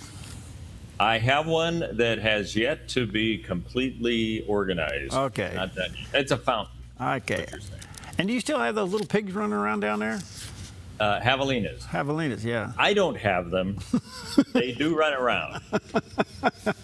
I don't think your cats would like them around, would they? Oh, you smell them. They've got a musty smell. Oh, boy. Good. Yeah. All right, some backyard news here in Oregon for those who outside the area, our own backyard. But it could pop up in your backyard, and that is be on the lookout for an uprising of the jumping worm. Oh. The jumping worm is upon us. An infestation of these things are growing throughout the state and in certain areas more than others. But apparently, these little dudes are a problem. They eat all the nutrients in the soil. Now, they're not like a night crawler that's just the opposite. These little guys actually cause problems. They jump around, they squirm, they move quite quickly. And the way that you can determine that they're in your garden is that if your garden soil turns to like a coffee ground texture, that's an indication they're around. So these are the ones that you probably want to immediately gather up and take fishing. I guess, yeah. But we have a little bit of a jumping, if you can imagine that, jumping worm problem in Oregon among all the other things we got going on.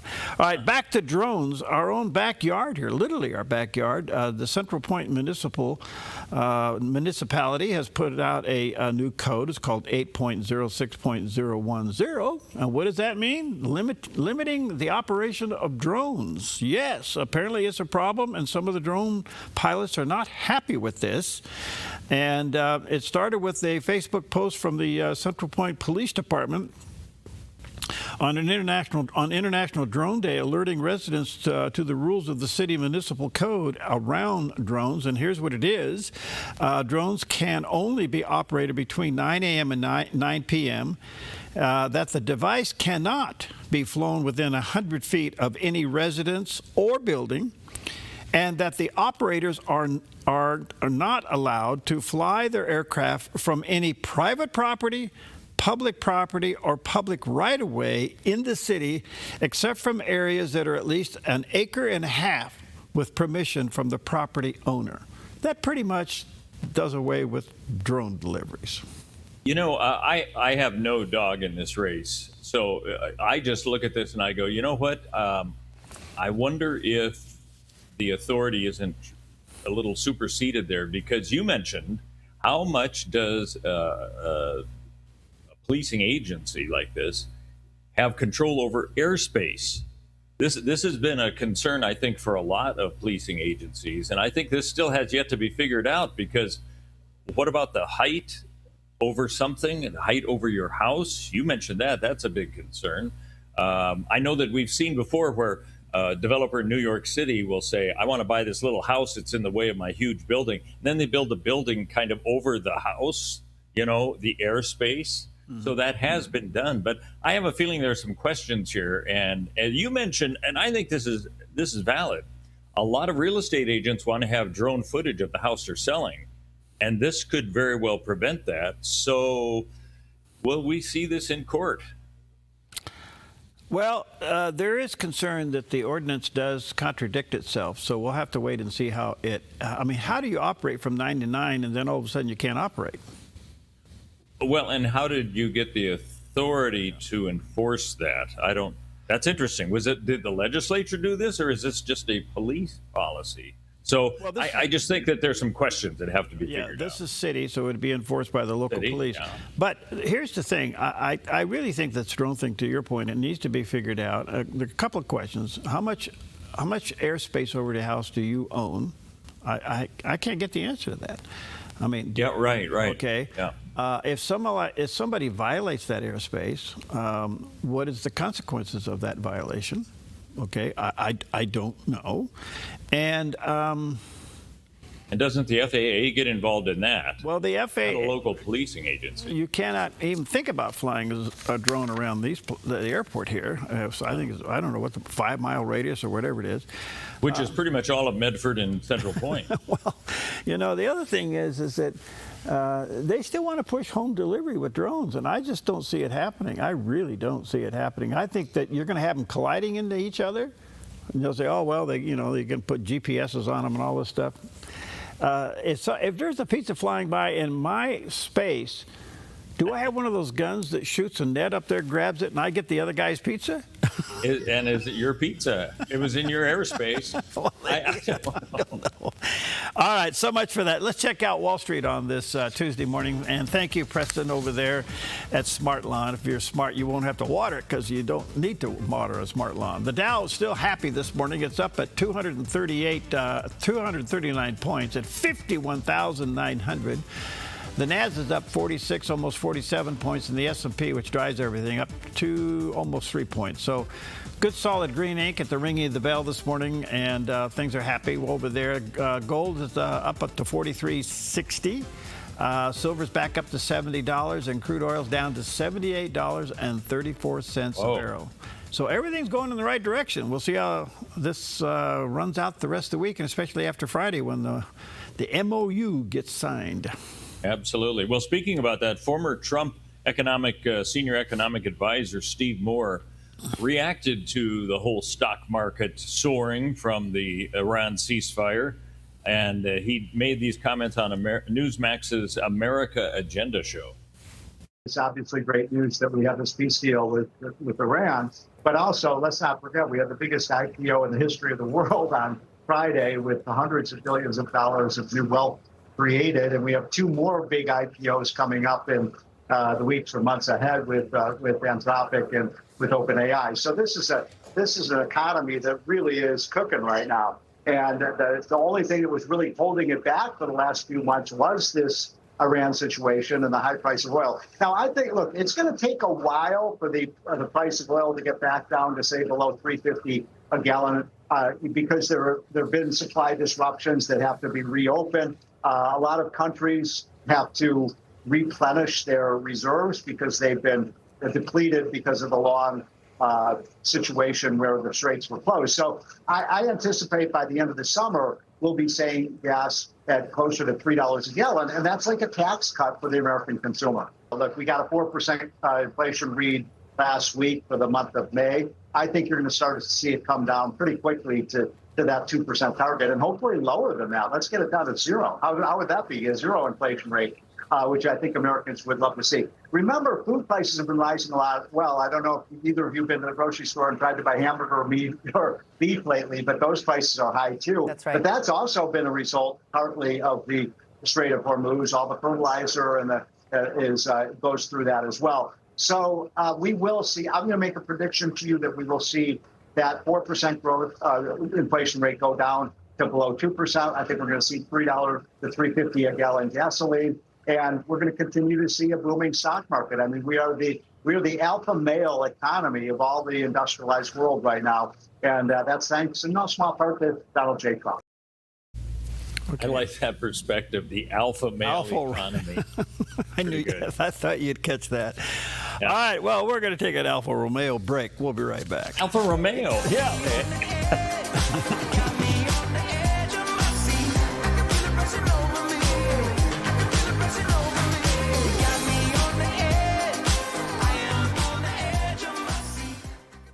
Your yard is where life happens, but it can be muddy and hard to maintain. Enjoy a maintenance-free artificial turf lawn all year round with Smart Lawn LLC. No mowing, no fertilizing, no watering. Our synthetic grass is beautiful and resilient. It's certified to be lead-free, and there's no need for pesticides. Safe for your children and pets. Smart Lawn LLC has all your artificial turf and putting green areas covered beautifully. 541-941-3538. I'm Susanna, and I contracted KA Designs to do custom cabinets throughout my house. We chose a really beautiful maple wood that really creates like a nice airy space. Everything was custom, and it was really cool because I got to literally see it come to life in person. We love to entertain, and we have a large family, so everything came together perfectly, exactly what I wanted. I highly suggest KA Designs if you're looking to design your dream house. Go check them out in their showroom. You will not be disappointed.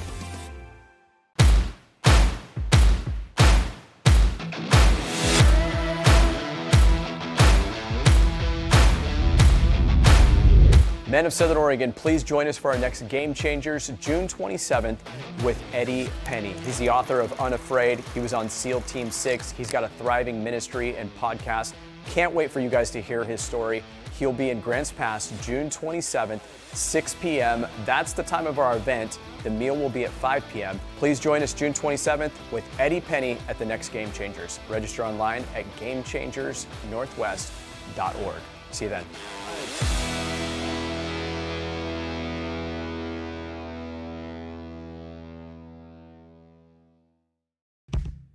Your property demands equipment with more reliability, durability, and versatility built in. Kubota equipment is ready to get the job done right.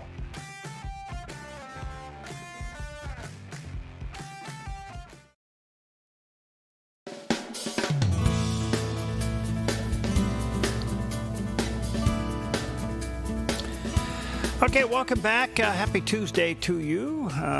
Steve and Perry here this morning, and all eyes are on the Memorandum of Understanding. We'll see. It's supposed to be signed in Switzerland on Friday, so I guess the president's going to stay in Europe for a couple more days and work his way up there. Nobody has signed anything yet, but the deal has been made, and everybody says it's a great deal. Some people are very skeptical about it. Does it leave the regime in place? How do we actually take care of the nukes? All these things are yet to play out. But Israel is not happy with the deal. I kind of wonder, okay, what are they concerned about? Well, their good friend Chris Mitchell at CBN News has the latest. At the G7 summit, President Trump expressed optimism about the economic impact of the deal. I think a lot of great things are going to happen in the Middle East right now. Very importantly, the oil is plummeting down, and the stock market is shooting up like a rocket today. It's like record kind of numbers.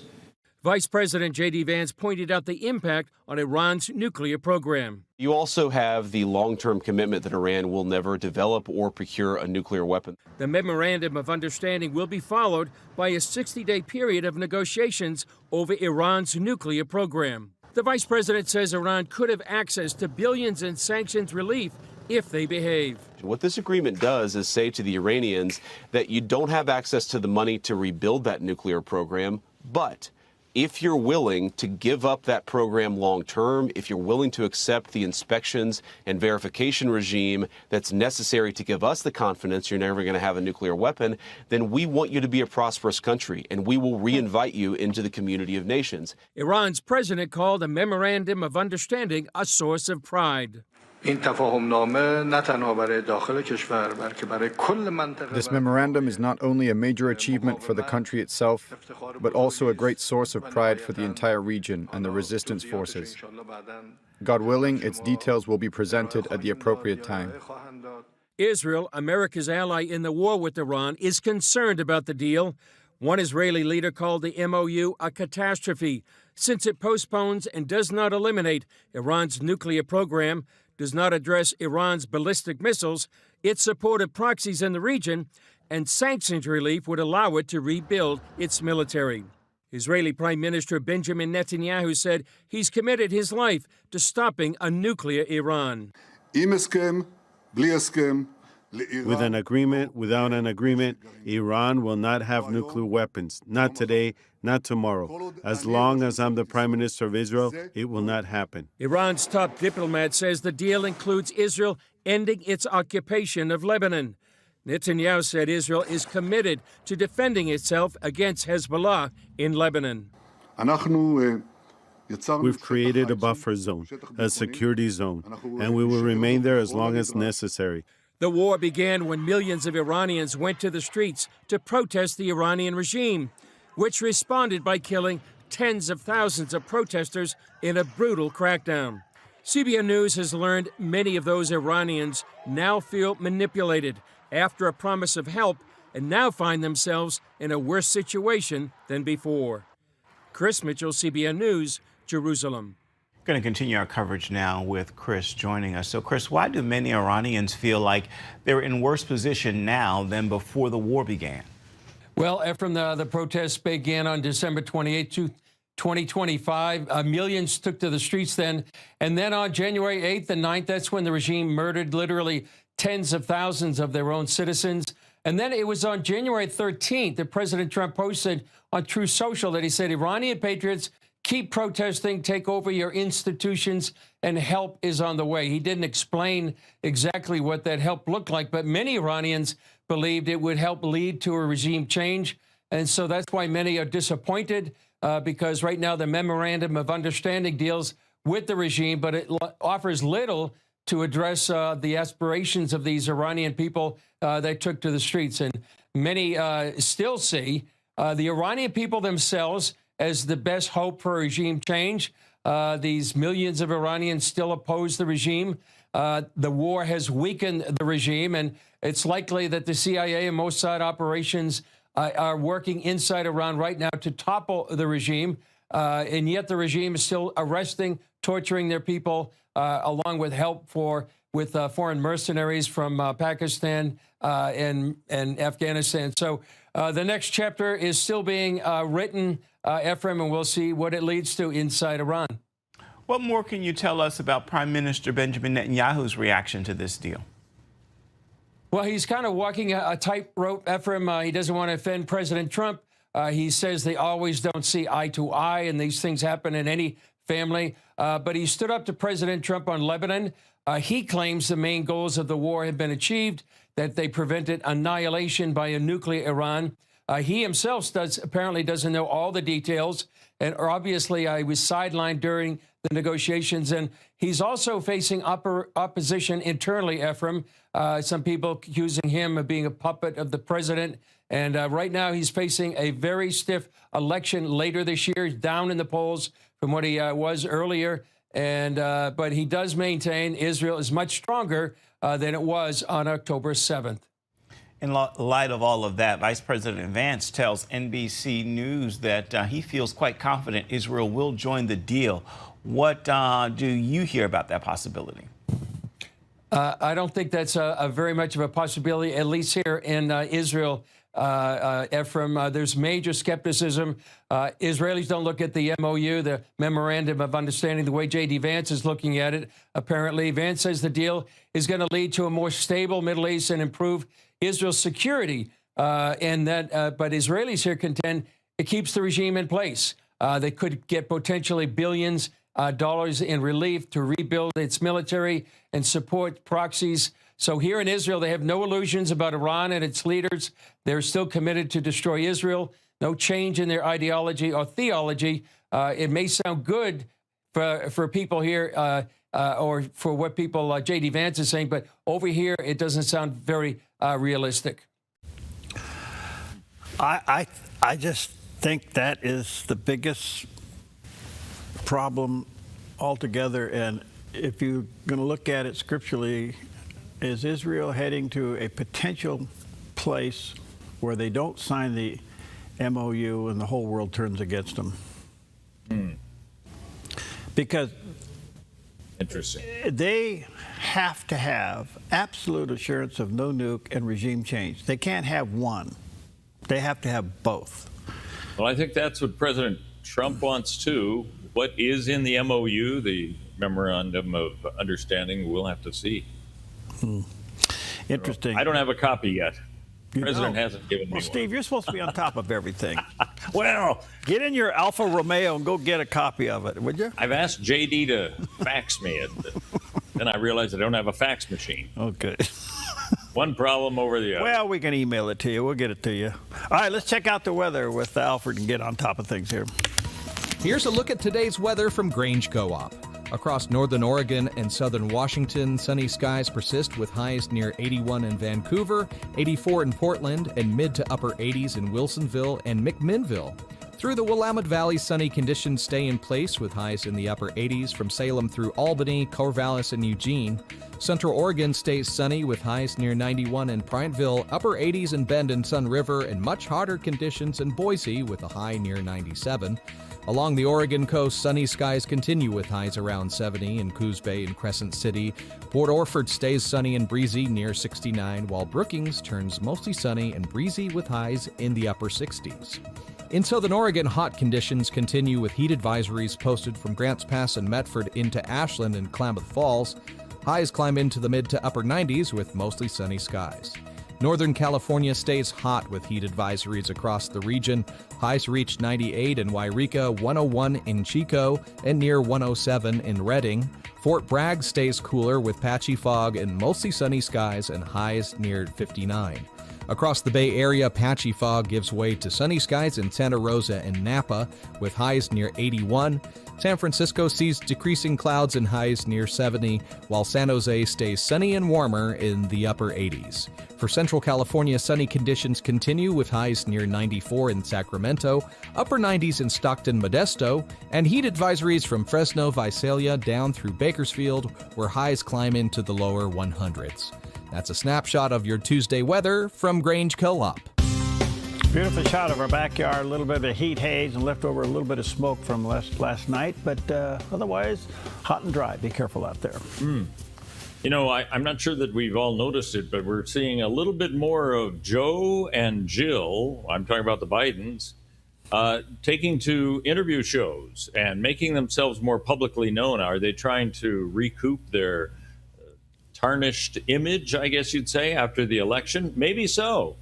Jay Leno has a show that I think is great about cars, his and others. And this time, the infamous green Corvette that Joe owns was the focus of this particular show, where the Secret Service and the FBI and all were all around the car itself. But they let Jay drive the former president around the hills in Los Angeles. And they talked about a lot of things, but what I thought was interesting was that, as you might think, Jay talked to the former president about cars. So what was your very first car? My dad didn't want me to have a car before I was 18 years old. Right. I went to a school that was, when we moved, the school I went to was on a school bus, a half-hour drive. All right. And my dad said, okay. And he got me a used, I think it was a 54 Studebaker, ugly as hell. Oh, yeah. But it had a big engine in it. Well, that's right. That would have had a 289 overhead valve. Yeah. And so it was ugly as hell, but I used to be able to take a lot of guys in fast cars. They'd pull up and go on the side, go. You know. Anyway, that was the first car I had. But the first car I had that I really liked was a 1954 Chevy convertible. A 54, that would have been the 6-cylinder, right? Yes. Yeah. But you missed the 265 V8 came out the next year. Just missed the boat by that. He missed the good one by 1 year. It's Joe's story of his life. That is absolutely classic. Just missed it. That's absolutely classic to see that, you know. So they had to ship the car from Delaware all the way out to L.A. for them to do this piece? I was wondering about the logistics. It had to be that way. Yeah. Because it came from the infamous... Well, it was in that infamous garage, you know, next to a bunch of boxes. All those boxes had secret reports that people said he should have never had those in his garage. He had them there when he was vice president. That's what made it questionable. Yeah, I heard that that the Bidens are trying to do some kind of a comeback image tour. And this may have been part of it to show he's just regular Joe with a Corvette. Well, it's a perfect guy to do it. I mean, Jay Leno is a perfect guy to do that. And there he is spouting off engines and overhead cams and 4 speeds. And you mentioned there's one scene where they stop in at a little ice cream place. Mm-hmm. And he made the comment, what was that again? Well, they pull up. And, of course, what it doesn't show is the Secret Service are like flies. They're everywhere, you know. Yeah. And Jay Leno gets out of the car, and I think the president's still sitting in the car, and the people are gathering around. He said, hey, you ever seen or met a president? There's one. And he's pointing to President Joe Biden sitting there in the car. It is a good-looking vet, though, I will admit that. Oh, it is. I think it's a 67 convertible. It's beautiful. Even that green looks nice. Oh, God. Hey, what Corvette doesn't? You know, they all look great. Okay. Well, good stuff to that's really a cute video there. All right. The assurance of your salvation, do you ever question it rhetorically? Crossways deals with this, and here's Brad at Crossways talking about this. You cannot be a Christian without faith, but you can be a Christian without assurance. And there are seasons and times in the Christian life that many of us will experience where assurance of our salvation gets covered over and feels hidden, almost the way the sun can be hidden behind the clouds. But just as the sun behind the clouds is still shining, a true Christian whose assurance is hidden is still saved. The question is, how do I get the experience and the knowledge and awareness of assurance back into my life? And there are many biblical answers to that question, but none is more foundational than the believer's union with Christ. Because we know that in Christ, there is no condemnation for us, for those who are in Christ Jesus. We are righteous in God's sight and have full access to Him as His children. That's who we are. But we also know that in Christ, we're guaranteed to be fruitful and to be growing because we're like branches connected to a vine. And as we abide in Him, we will bear much fruit. And as we see that, even in small measure, we can take heart and be strengthened in our assurance that He is, in fact, at work in us. But also, when God brings us into Christ, He will never let us out. Paul speaks so confidently at the end of Romans 8 of how nothing in life or in death, nothing at all can separate us from the love of God, which is where? In Christ Jesus our Lord. So as we come into Christ, as we reflect on the reality of being united with Him, we can find those clouds breaking and that doubt or discouragement dissipating and a strong sense of assurance coming back into our lives. Good stuff. Good stuff. All right, we'll take a quick break. We'll be right back.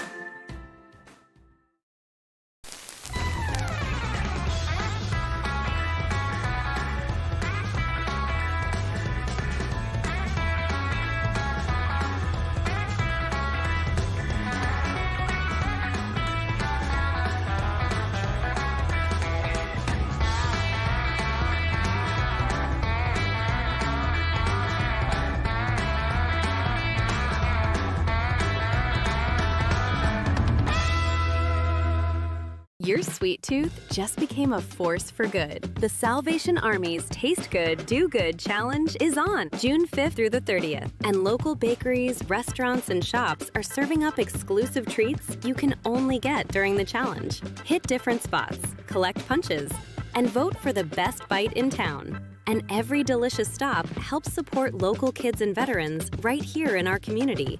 Start your adventure at tastegooddogood.net. In a time when our culture faces unprecedented challenges, I want to talk about the role of a Christian even in a hostile culture.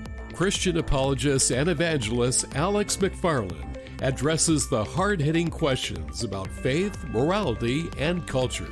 People are hungry for truth, and we've got to rise to the challenge of our assignment as the church. Know your faith better to be equipped to defend it in a world searching for answers. But when you put the face of an earthly man on God, then you're never going to understand who God is. God takes pleasure in you, and the very sight of you is joy and blessing. Alex McFarland, inspiring believers through apologetics to boldly stand for truth in a critical time. Catch him Tuesday, Saturday, and Sunday on the Dove TV, encouraging and informative.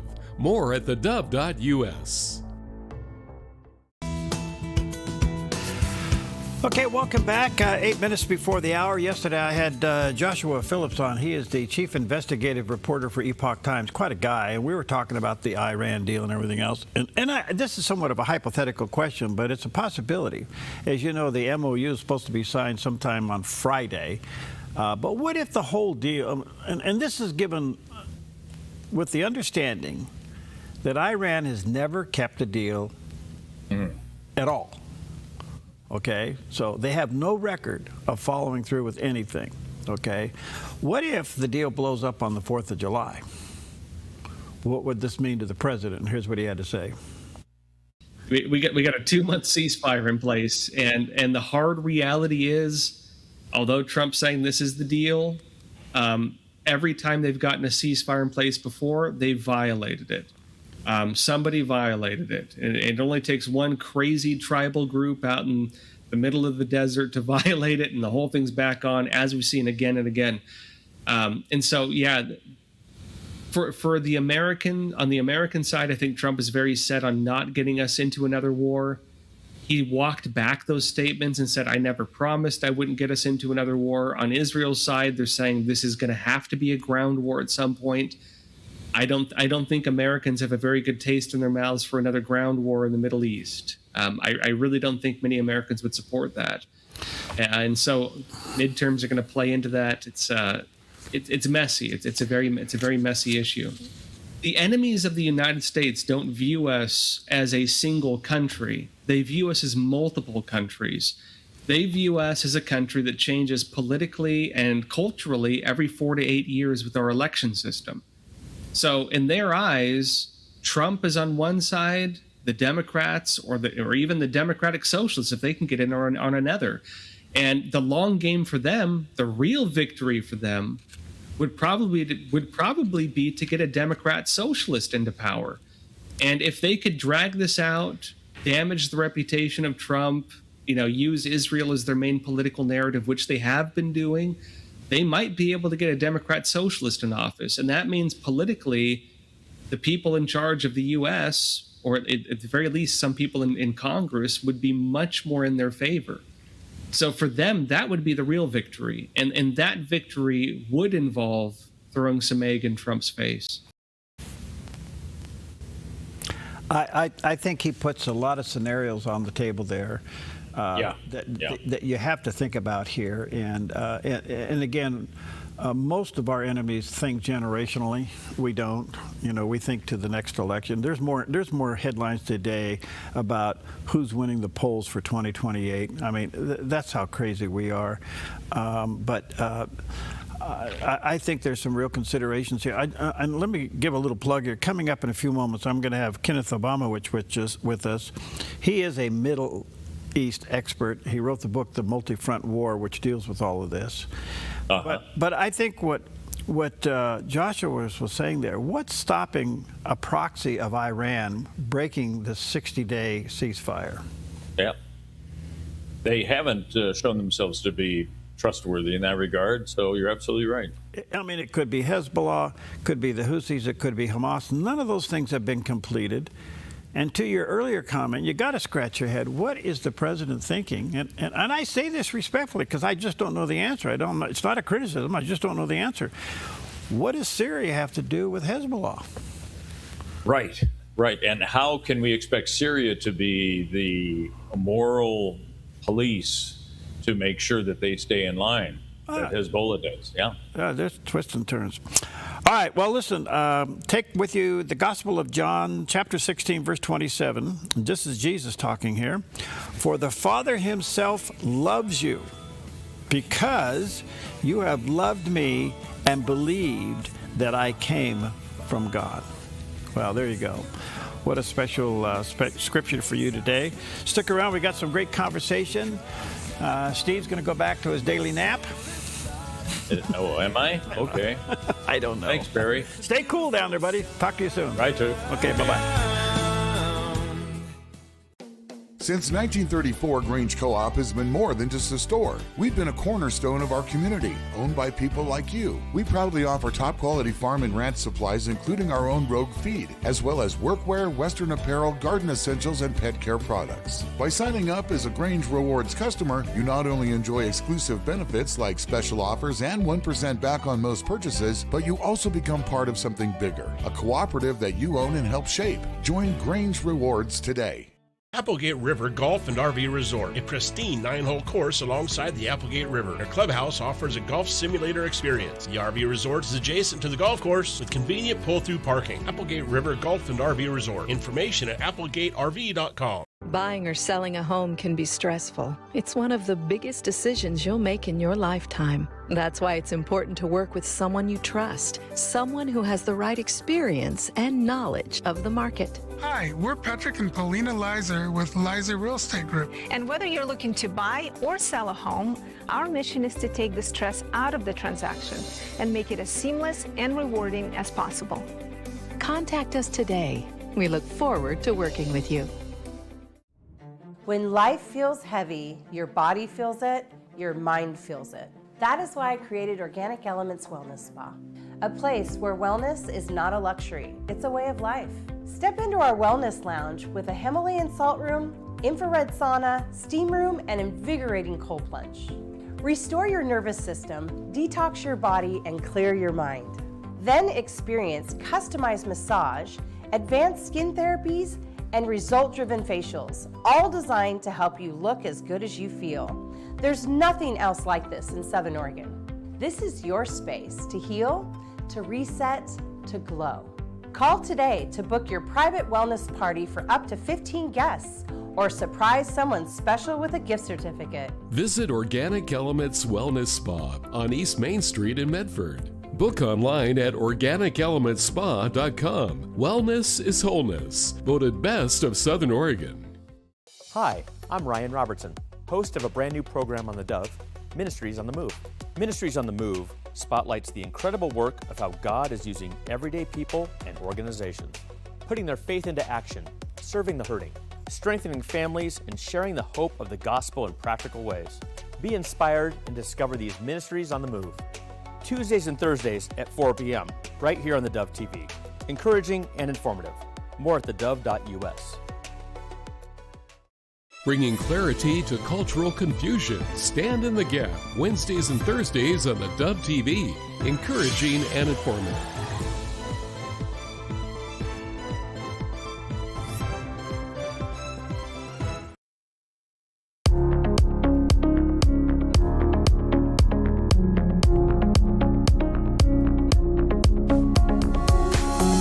Welcome to Focus Today. I'm your host, Perry Atkinson, and I'm always delighted when we have time to sit down with Kenneth Abramowitz. I have so high regard for this man, his insight and his knowledge, and sharing with us. He always gives us time when we call. He's the author of a fascinating book, and I think it really summarizes everything that we're reading about in the news today. It's called The Multi-Front War, Defending America from Political Islam, China, Russia, pandemics, and racial strife.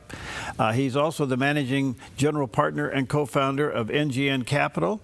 He has been a contributor to various organizations that are fighting to protect Israel and America from political Islam and radical left. He's the founder of Save thewest.com, which is a website dedicated to saving Western civilization from itself. The book and the website, very resourceful. Check it out, savethewest.com. Brother Ken, good to see you again, friend. How are you? Yeah, great to be with you. You're always on the move. You're on the move. All right.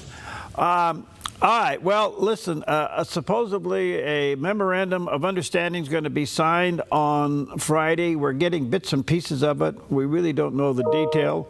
What's your take so far from what you know? Well, there's the short term and the long term, like any type of deal. And there's the short term, which is good in a way, and the long term, which is we don't know because I haven't seen the MOU. It hasn't been published yet. But in terms of short term, both sides are supposed to end the blockade. So we end the blockade of the Strait of Hormuz in the south, and they end the blockade in the north. And ships move freely, theoretically on Friday, without any fees, without any threats. We have to find the mines, or we have to establish safe routes for those tankers and others. So that's the good news. But then we go into a 60-day period to discuss like 10 different issues that we have. And I don't see any resolution to any of those 10 issues. So I think that after 60 days, they're going to extend it another 30 days, and then another 30 days, and another 30 days, and another 30 days. Okay. That's an angle I haven't heard yet. So that's very interesting because it does play into something that's interesting to me. When I heard that there was going to be another 60-day ceasefire, that obviously gets it past 4th of July, calms things down. The stock market is responding to this tremendously, and nothing's been signed. Nothing has really happened. One of the big questions, and by the way, from what I understand, Ken, and you can tell me, but it doesn't look like Israel's happy with this deal. Do you see that? Well, J.D. Vance said something very important, and it was more significant than he even understood. He said, we like this deal, but Israel's going to have some complaints about it. Well, America right now only has one ally. If you're one ally, it's like saying, oh, I think it's a good deal, but my wife might have some complaints about it. Wouldn't you listen to your wife's complaints and say, what are your complaints? So J.D. Vance just dismissed Israel's complaints and said, we're happy with the deal, and if Israel's not so happy, what's it matter? Well, it matters a lot. Israel's America's only ally, real ally. We have a lot of other sort of allies. Well, how would you like to be a sort of ally and find out that America doesn't even care about its one ally? So J.D. Vance made a huge mistake in that comment. And the deal should satisfy both America and Israel because America and Israel have the same interests. Another way of saying the same thing, if you look at it in religious terms, Jews and Christians I consider to be Siamese twins. We both represent the Bible, the Ten Commandments, the rule of law, both religious and secular. If one of us is unhappy, it's not great for the other one. So the Trump administration should take Israel's complaints very, very seriously and modify the deal so that both countries are happy. Okay, you're touching my concern, and I'm just trying to be really simple about this. It appears to me, Ken, correct me wrong, everything that I'm hearing about the deal from our side is economically this is a blockbuster of a deal, and everybody's going to win, and everybody's economy is going to skyrocket, and all that stuff that goes on. Europe's going to be happy, the world's going to be happy, the oil's going to flow, prices are going to come down, the stock market's going to continue to break records. I don't hear regime change, and we have no guarantee that they're going to get denuked. It appears, and we didn't bring Israel into the negotiations. We didn't bring Israel to the table. we, for some reason, clearly left them out of the table. I'm really concerned where this really leaves us and what's going to end. And one other little thought is, where does it leave the people of Iran? Do they feel confident enough to go back into the streets and take control, or are they still muzzled down?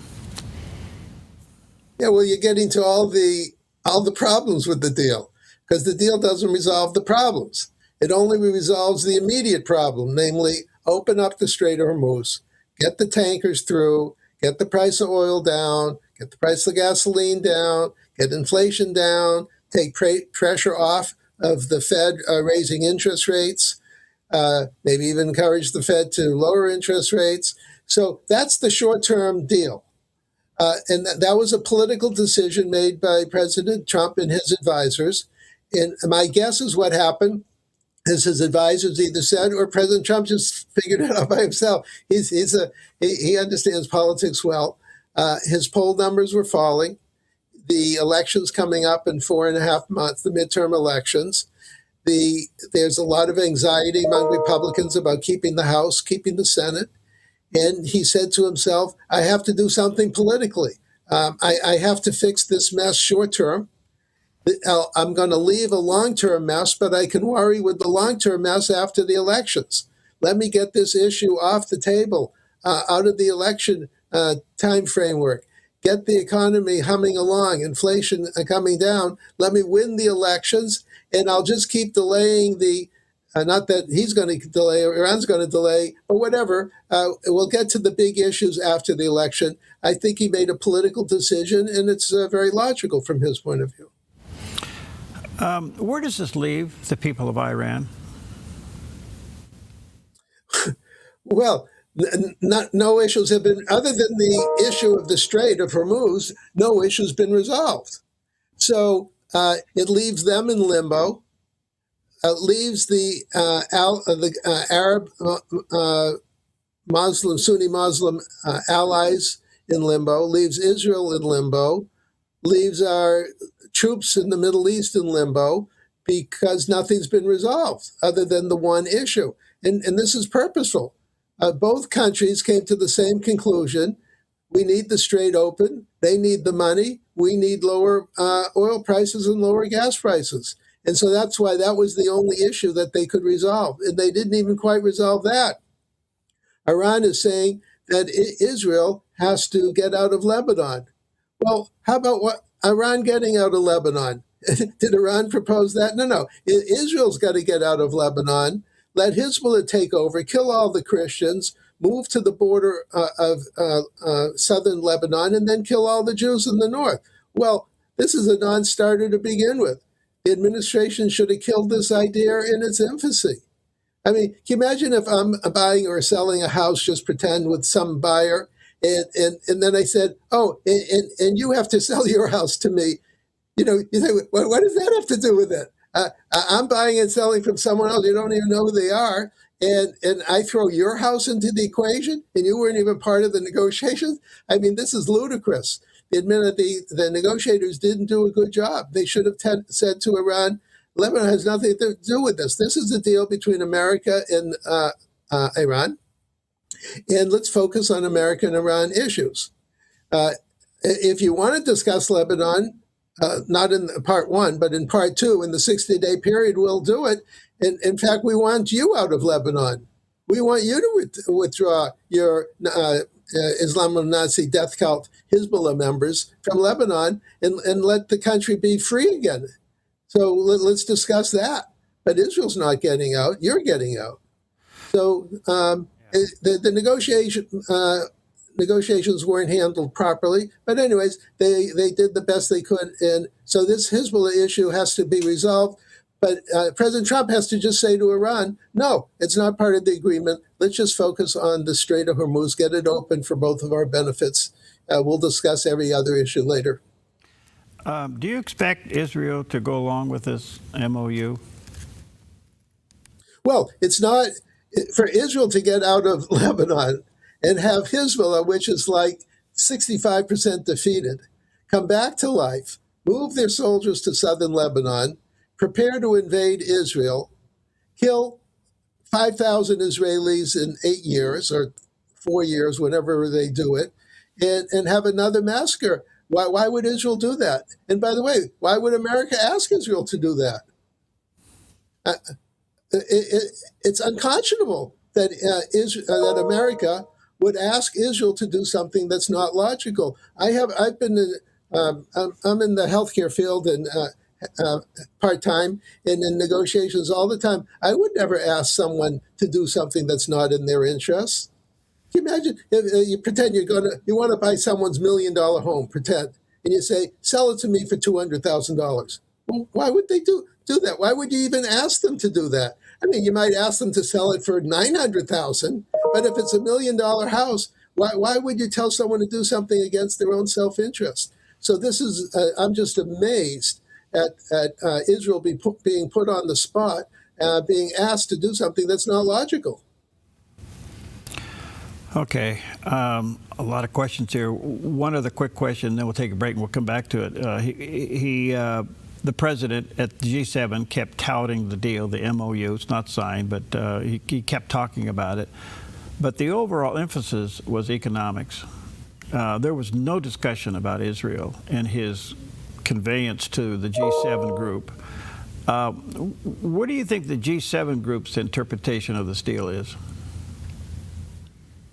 Well, the G7, all countries need oil, obviously, and so all countries would think that it's a wonderful short-term deal. It's wonderful to get the Strait of Hormuz open, wonderful to get tankers, many of which are owned by people in those other countries, obviously. Also, the Strait of Hormuz not only moves oil, roughly 20% of the oil, it moves 25% of the natural gas. Certain countries are dependent on natural gas. Also, it moves something like 30% of the fertilizer. Well, a lot of farmers are waiting for a lot of fertilizer to show up, and high prices of fertilizer are bad news for farmers, obviously, because it impairs their ability to make money off of their crops. So, yeah, everyone's going to say it's a great short-term deal. But under their breath, and not in the open, they're going to say, what the hell's going to happen over the 60 days of negotiations over all the contentious issues relative to America and Iran?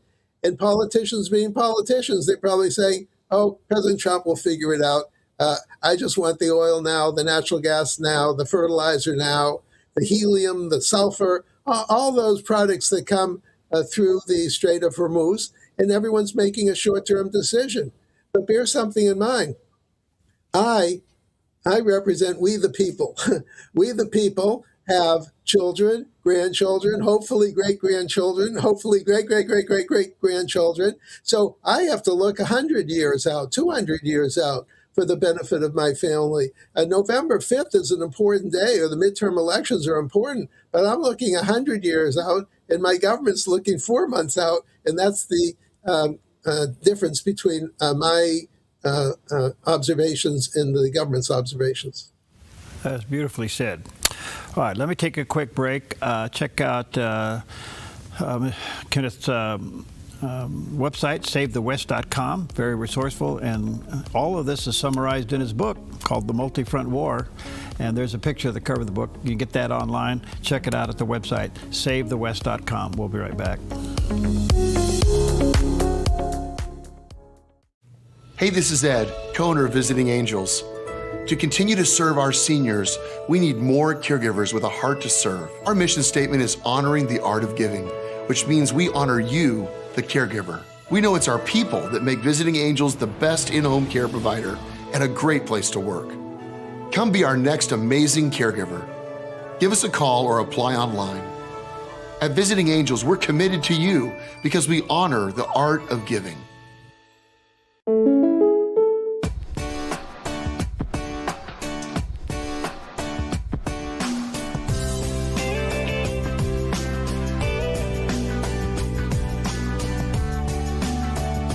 Combining your home and auto insurance could save you time and money.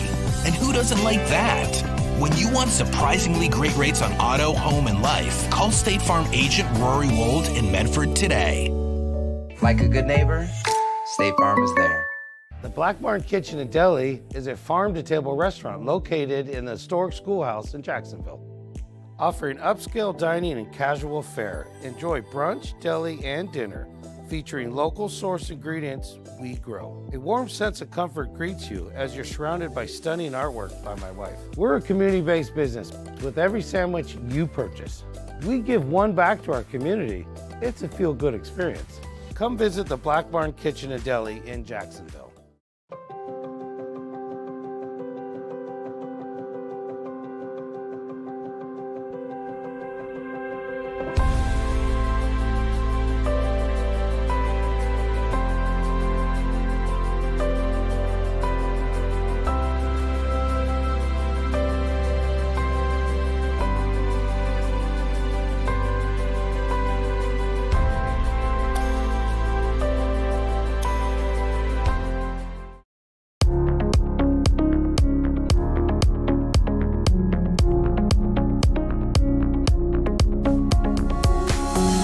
Back. Always an honor when we sit down with Kenneth Abramowitz. He's the author of The Multi-Front War, which is a must-read book. He also has a fascinating website, SaveTheWest.com, also very, very resourceful. And that book includes everything we're talking about here, especially defending America from political Islam, China, Russia, pandemics, racial strife. We'll get into some of that in just a moment. Ken, I was thinking through the break here, is it possible that part of, and I realize this is, we're guessing a little bit here, of the president's motive here is to get something signed by Iran so that on a global public scale, if they break it, they're at fault, not us? Do you think that's part of the motive? Yes, expanding upon what you said, President Trump likes to position himself as a peacemaker, not a warmonger. And he positions himself as bringing people together and resolving issues. He's a businessman. That's what businessmen do. We resolve issues. And now, when we're not happy, we sue people in the business world.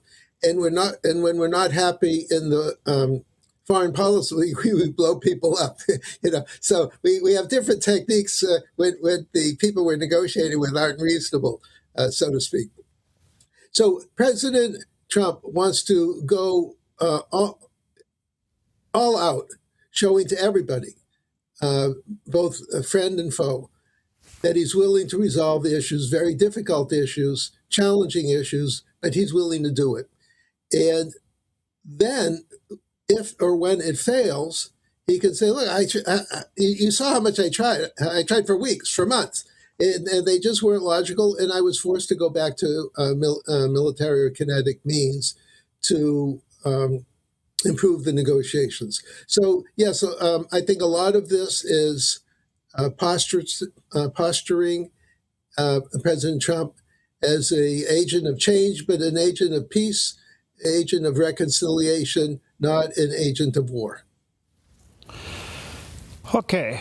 Part of Iran's history is they enter into ceasefires, but their proxies violate it. Hezbollah, Hamas, Houthis, and I can't help but think that clearly is a possibility now with the 60-day, if they sign this deal on Friday and they go into a 60-day ceasefire, that one of these proxies are going to violate it again. And the loser here is not the United States, it's Israel. And I'm trying to figure out in my mind, what in the world is he thinking about thinking somehow Syria can solve the problem with Lebanon? I mean... Well, so I have a little expression I'd say to myself, are there two President Trumps? Is there Dr. Jekyll, Mr. Hyde? Is there sometimes dictators have people who look like them so that if someone gets assassinated, it's the double, not the original dictator. So something happened to Trump after 38 days of war. We were doing fine. America and Israel together were systematically blowing up Iran, their industrial base, military base. They're the bad guys in their offices. And President Trump publicly said, I only need 2 more weeks. Just wait. Everyone's rushing me to end the war. Why should I rush to end the war? I only have 2 more weeks of targets. It's 3,500 targets. Will be done in 2 weeks. Just have some patience. And then all of a sudden, the next day, he said, ceasefire. And we all said, what? Ceasefire? In the middle of a war? Can you imagine if in 1944, in World War II, let's just say 1 year before Hitler killed himself in unconditional surrender, we said, ceasefire. What do you mean ceasefire? You're fighting a war to the finish. By the way, just take a baseball game. How about in the 7th inning, scores tied 3-3, and I say ceasefire, so to speak. Stop playing ball. The ball game's over. People say, "What? 7th inning? It's tied. We're supposed to go 9 innings." Yeah, and who the hell are you to say that the ball game's over? The ball game ends when someone wins. And so war is not much more complicated than a baseball game. It ends when someone wins. We were close to winning, and we basically didn't complete the plan in the 7th inning. And I've been mystified, saying to myself, what was going through President Trump's head to go for a ceasefire in the 7th inning, so to speak, of a war? He obviously made a political decision that he had to get the price of oil down, had to get the price of gas down, had to get the inflation down, had to get inflation, interest rates not going up and hopefully going down. And he was running out of time with the November midterm. So in my mind, he made a political decision more than a military decision or a foreign policy decision. Okay. Opening the straits, obviously, we've got to clean it up. There's some mines out there. They got to figure out how to get that cleaned up. He did say in his speech to all of the ship owners, gentlemen, start your engines, cute little phrase. And so, but in the meantime, great thing to say. Yeah. But in the midst of this, is China now is going to get oil again. So we have fueled something that we had kind of had a squeeze on it. Now we're letting the squeeze go with this, right? Yes, we were in effect squeezing everybody, but we were also squeezing ourselves. So he made the decision, okay, fine. Everyone can have oil. I want the oil. I want the natural gas, I being America. Everyone else is going to benefit. The whole world economy is going to benefit. Economic growth for the world is good. There was one unfortunate thing there is that even the bad guys get the oil. In a perfect world, you would open up the strait and only your allies or yourself would get the oil. But as obvious, it goes to everybody. So here, Iran in particular is like getting a life preserver. Here you have a death cult personified dying, and you throw them a life preserver. And now they're going to get the money. And when they get the money, it's going to go to their worldwide terror structure. They have at least 600,000 and maybe as many as 1 million terrorists in the world. Well, they need to be paid. I don't want them being paid. There was just an incident in the White House area. The FBI, I just saw in the news there, they found 20 guys. I'd like to know if they came from Iran or if the money came from Iran. And Iran has sleeper cells all over the place. So I don't want them to get any resources, but if the strait is open, they're going to get the resources. But what I would say, we should all be very close to watch if they get any other resources. In other words, President Trump and J.D. Vance said they're getting no money from America. But I hear stories that they're getting some money from Qatar. No, I don't know if it's true or not. But if it is, America should stop any money going to Iran from anywhere because we have to maintain an economic blockade of Iran so they don't have the resource to build the new nuclear weapons, to enrich uranium, to supply their 600,000 to 1 million worldwide terrorists, and to create havoc all over the world. So that's an issue everyone should keep their eyes open for. No money to them for any reason from anyone until they end the nuclear program, end the enrichment program, close down their up to 1 million terrorists. I want them laid off. I want to see 1 million pink slips, so to speak. Well, there's a part of this, Ken, that's so confusing. We are performing, I say we, the United States, we're performing as if the deal is signed, as if the MOU is signed. So we've lifted the blockade, we're opening up the straits, and yesterday said he lifted all the sanctions against Iran, and we still don't have a signed deal. Well, this is why I don't like negotiating with terrorists. I don't think America should be in the business of negotiating with terrorists. I think the way you treat terrorists is the way we treated the criminals in World War II, running Germany and Japan. We said, you're going to do the following 10 things and unconditionally surrender. I'm not negotiating with you. There's nothing that I have to negotiate with. And so what happens whenever a Western country negotiates with a terror organization, the terror organization always wins, because there's a piece of paper that says what each side's going to do. The Western side actually does it, because we have lawyers who say, Mr. President, you signed this agreement, you have to do number 2 and you have to do number 4. Whereas the bad guys, they have no intentions of doing anything that they signed. Couldn't care less that they signed anything. So we're not going to get anything in return. We're going to give up things and get nothing in return other than an opening of the strait. But other than when they get to the 10 issues that have to be resolved, we can agree to whatever we want to agree with. And they might even pretend to agree, but they're not going to do any of the 10. Yeah. So we're going to end up giving up a lot of stuff and getting nothing in return. And that's why I don't think America should be negotiating with criminal organizations. Before I run out of time, so you think it's inevitable they won't agree to the 10 points. They'll play along with it. They'll violate it. So inevitably, we're heading back into military conflict? Yes. Now, I was trained in business school. There's no such thing as 100% or 0% when you're forecasting the future. So I'll say there's a 99.9% chance that we're going back to kinetics in November, December, after the elections, because that's how wars are resolved. Wars are not resolved by people like us sitting around the table. They're resolved by military folks putting enough pressure onto the bad guys till they die or disappear or surrender. They're never going to surrender. We just have to just keep. It's a repeat of World War II. I call it World War III. It's a repeat of World War II. Just keep dropping the bombs like we did in Germany and Japan until they collapse. One last quick question. You can't do that before the election. Yeah.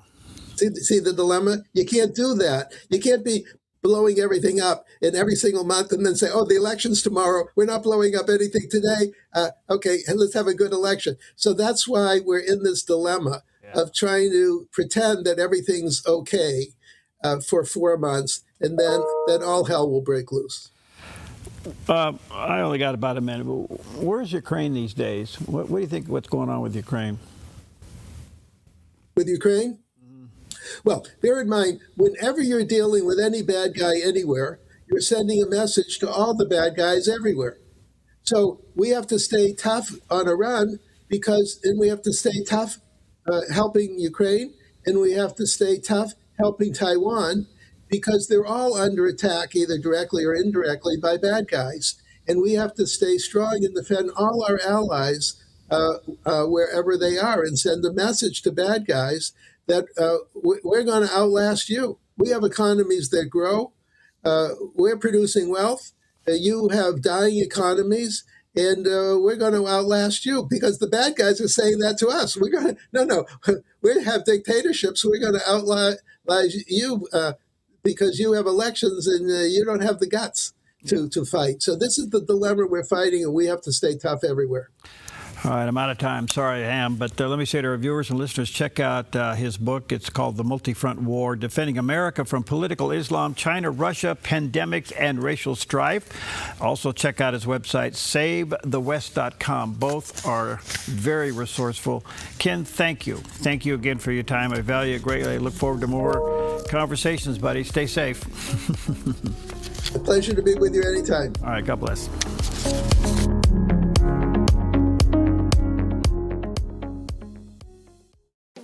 Since 1934, Grange Co-op has been more than just a store. We've been a cornerstone of our community, owned by people like you. We proudly offer top-quality farm and ranch supplies, including our own Rogue feed, as well as workwear, Western apparel, garden essentials, and pet care products. By signing up as a Grange Rewards customer, you not only enjoy exclusive benefits like special offers and 1% back on most purchases, but you also become part of something bigger, a cooperative that you own and help shape. Join Grange Rewards today.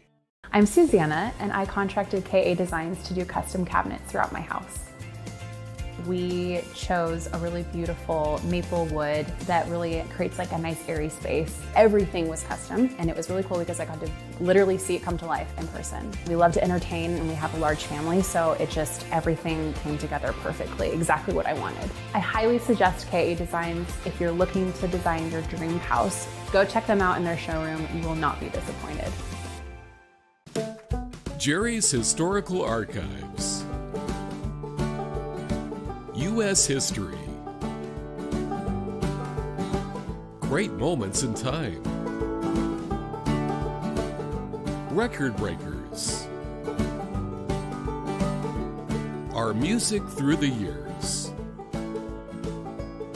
Historic leaders. Moments to remember. Go back in time. Back in the day. TV shows of the past. Nostalgia. It's a wonderful trip down memory lane with fun and interesting stories you might not know about. Relive the past and learn something new. Open up Jerry's Historical Archives. Weekdays only on Mornings on the Dove.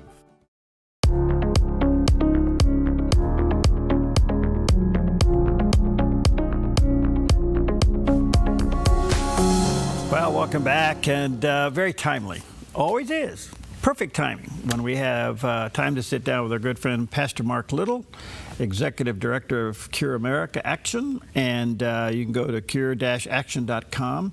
But his show, I'm looking at a beautiful new website here called themarklittleshow.com. There's a picture of the landing page, and faith, the law, and politics, where faith, law, and politics come together, and it's always a real conversation. No question about that.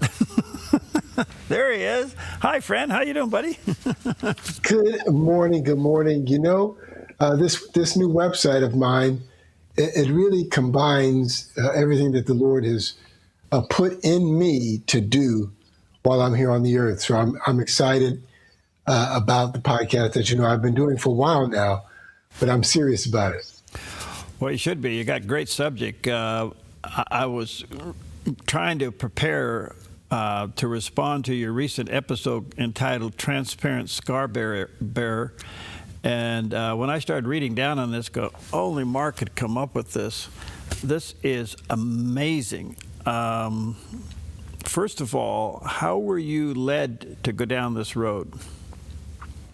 Well, that's a great question, and I knew you would ask it. Okay. You know, for the better part of a couple of years, I've been using that topic in what we do in abortion and miscarriage recovery. Mm. I have found, Perry, that when leaders, when senior pastors or even licensed ministers are transparent about their exposure to their own abortion story, it frees people to come out of the shadows and come out of their feeling of condemnation and shame to talk about that they did it too and why they shouldn't do it again because of what God says about how he values life. And I've seen it in real action. When it comes from the pulpit, people get out of the pews and they run toward their healing. And so that's how and why I've been preaching the whole concept of being a transparent scar bearer. And then this time around for the episode, I said, you know, I want to dig deeper into the text instead of how I just use it as an application in my ministry. I want to make the text come alive And so that's what I did. What text are you using as a base here? This is John 20 in the upper room. This is the Apostle Thomas, the disciple Thomas, who just didn't believe that Jesus had been resurrected. And what I love about the text, and I hadn't really seen this before, Jesus didn't have to come back.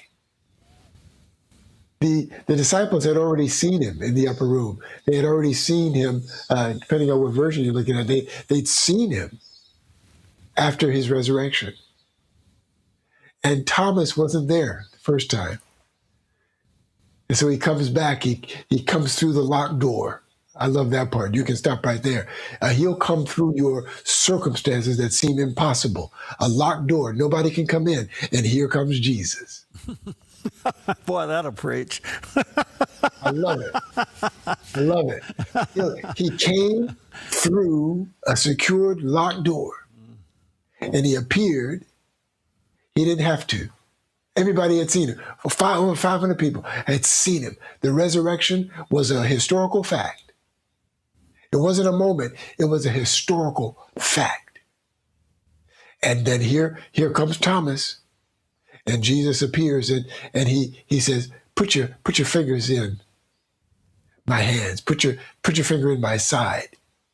And so the first part of that is Jesus kept the scars. We know that in our resurrected bodies, as an example, I'm going to have my prosthesis, my amputated leg I'm going to be whole in my resurrected body. That's what we believe.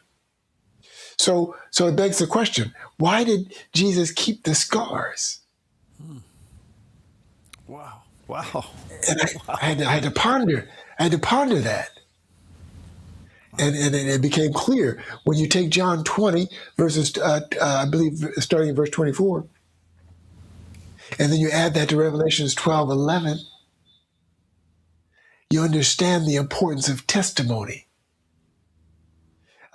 Jesus says there in John that imagine you see me and believe. Imagine those who can't see me and they believe, having faith that he did what he said he did and that he is who he says he is. I love that juxtaposition. But when you combine what happened in the upper room with what we call doubting Thomas, and he gets a bad rep. I say in my podcast, Thomas was right. Because if you go over to Revelation 12:11, we overcome the Lamb by the blood of the Lamb, Jesus' death, and the shedding of his blood, and the word of our testimony. It tells you the power of testimony and people seeing what God has done in our lives. That's why it's so important to tell it. So, boy, this is, wow. Why do we hide our scars? We hide our scars because we don't understand the difference between shame and guilt. Shame says, I did this happened to me, like me. I'm an amputee. I could have felt a body dysmorphia. I could have felt bad about my new body image, and I could have hidden myself. But instead, my amputation is my scar. And I allow the Lord to minister to me that whatever shame I might have felt with this new body in the earth, I'm not this body. I'm not this handicapped person who should be pitied. No, I'm a walking testimony of God's miracle. So we hide our scars because we allow the injury, we allow whatever it is that happened to us, whether it's the molestation, whether it is any number of things that happen in this Christian walk. Even the mistakes we make, the infidelity, whatever it might be, we allow the scar to become our shame. And shame says, I am what I did. Instead of realizing that there is no condemnation for those who are in Christ Jesus, Romans 8 and 11. Rather, We made a mistake. We have some guilt. That just means I made a mistake. It doesn't mean I am the mistake. Okay. I'm immediately also thinking of not only you and your testimony, I was thinking of how God has used Johnny Erickson Tata. And she wears her scars every day in front of millions of people. And from the scar has brought healing. I see it every day, and that's a great example. And our friend who's a no arms, no legs. You know who I'm talking about. Those testimonies. It's. We wouldn't ask for it. I wouldn't ask to be an amputee. But if you lean into the God who you say you serve, and you've been dealt a hand, think of I hate the comparison, but think of a bad poker hand. Mm-hmm. But it's actually good because you're serving a God who's going to take your poker hand and he's going to let everybody see just how good he is despite your bad hand. You might look at me and you might look at me limping with my cane and you might say, oh my goodness, what happened to him? And then you stop me and I begin to tell you how I was hydrocephalic in my head after I got shot and I had renal failure and I blew up from 150 pounds to 211 pounds. And they called my mother in Connecticut and they told her, if you don't get to Los Angeles, you won't get to see him alive. And if he survives, he'll be brain dead and blind because of the water damage. If you don't stop me and hear that story and then see the goodness of the Lord, you may never get to understand just how magnificent and powerful he is. Our scars, our wounds are our testimony. And don't let your pain become the albatross. Let your pain be your trophy. He's giving you a story to tell somebody about he's still the true and living God. And we really do overcome the enemy by the blood of the Lamb and the word of our testimony. Powerful. All right, let me take a break here. Let me say to our viewers and listeners, check out Mark's website, marklittleshow.com, all one word, and it's M-A-R-C, littleshow.com. Check it out and check out his podcast. He's in this series. We'll be right back.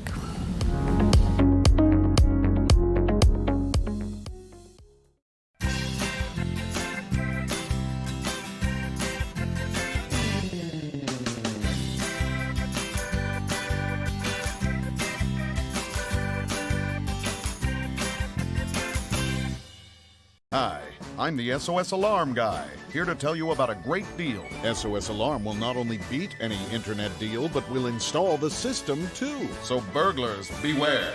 SOS Alarm for security and beyond. What if the school you chose shaped who your child becomes forever? At Rogue Valley Adventist Academy, every lesson begins with purpose. We are a pre-K through 12th grade private school built on one mission: to educate, mold, and inspire service through a personal relationship with Jesus Christ, where students find their voice through music. Build tomorrow's solutions in our makerspace. Compete with heart and integrity on the court, and prepare for real life every single day. RVAA is a safe, student-centered community where every child is known by name, not just a number. From pre-K through 12th grade, your child will be challenged, supported, and loved. Enroll now. Openings are limited. Visit rvaa.us or call 541-773-2988. Rogue Valley Adventist Academy, located in Medford. Join in and stand out.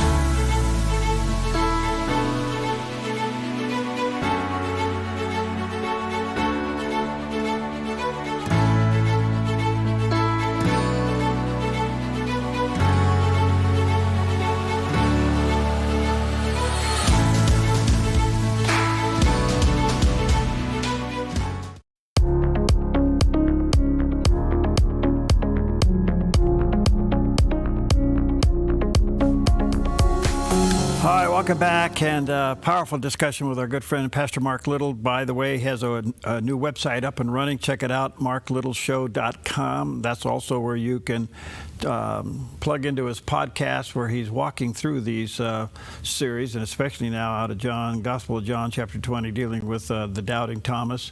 It's where faith, law, politics come together, and it's always a real conversation with Pastor Mark Little right there. Pastor Mark, before I move on, I want to come back to a thought, and that is, do you have any, other than being providential, do you have any reason why Jesus, after the resurrection, came back with the body still with scars? Well, I think this particular passage of Scripture really drives the point home. Mm-hmm. They knew that he was crucified. The scars say the pain was real. I really went through something, and here's the evidence. And he walked around, and we know that many saw him, but Thomas is the only account where he touched it, where he got to feel the granular sense that what happened was real. And not just that it was real, but this is the person that it happened to. And that is what testimony does in our real lives. Because we can talk all day long in theory about what we've gone through and what God did for us. We can talk about it. But something happens when you see and when you can get to touch that the pain was real and that he brought you through. That sort of becomes the response in our contemporary experience. And so I imagine that the same happened for Thomas, I believe. The message here is that being transparent with your scars, we all bear them, from physical to emotional.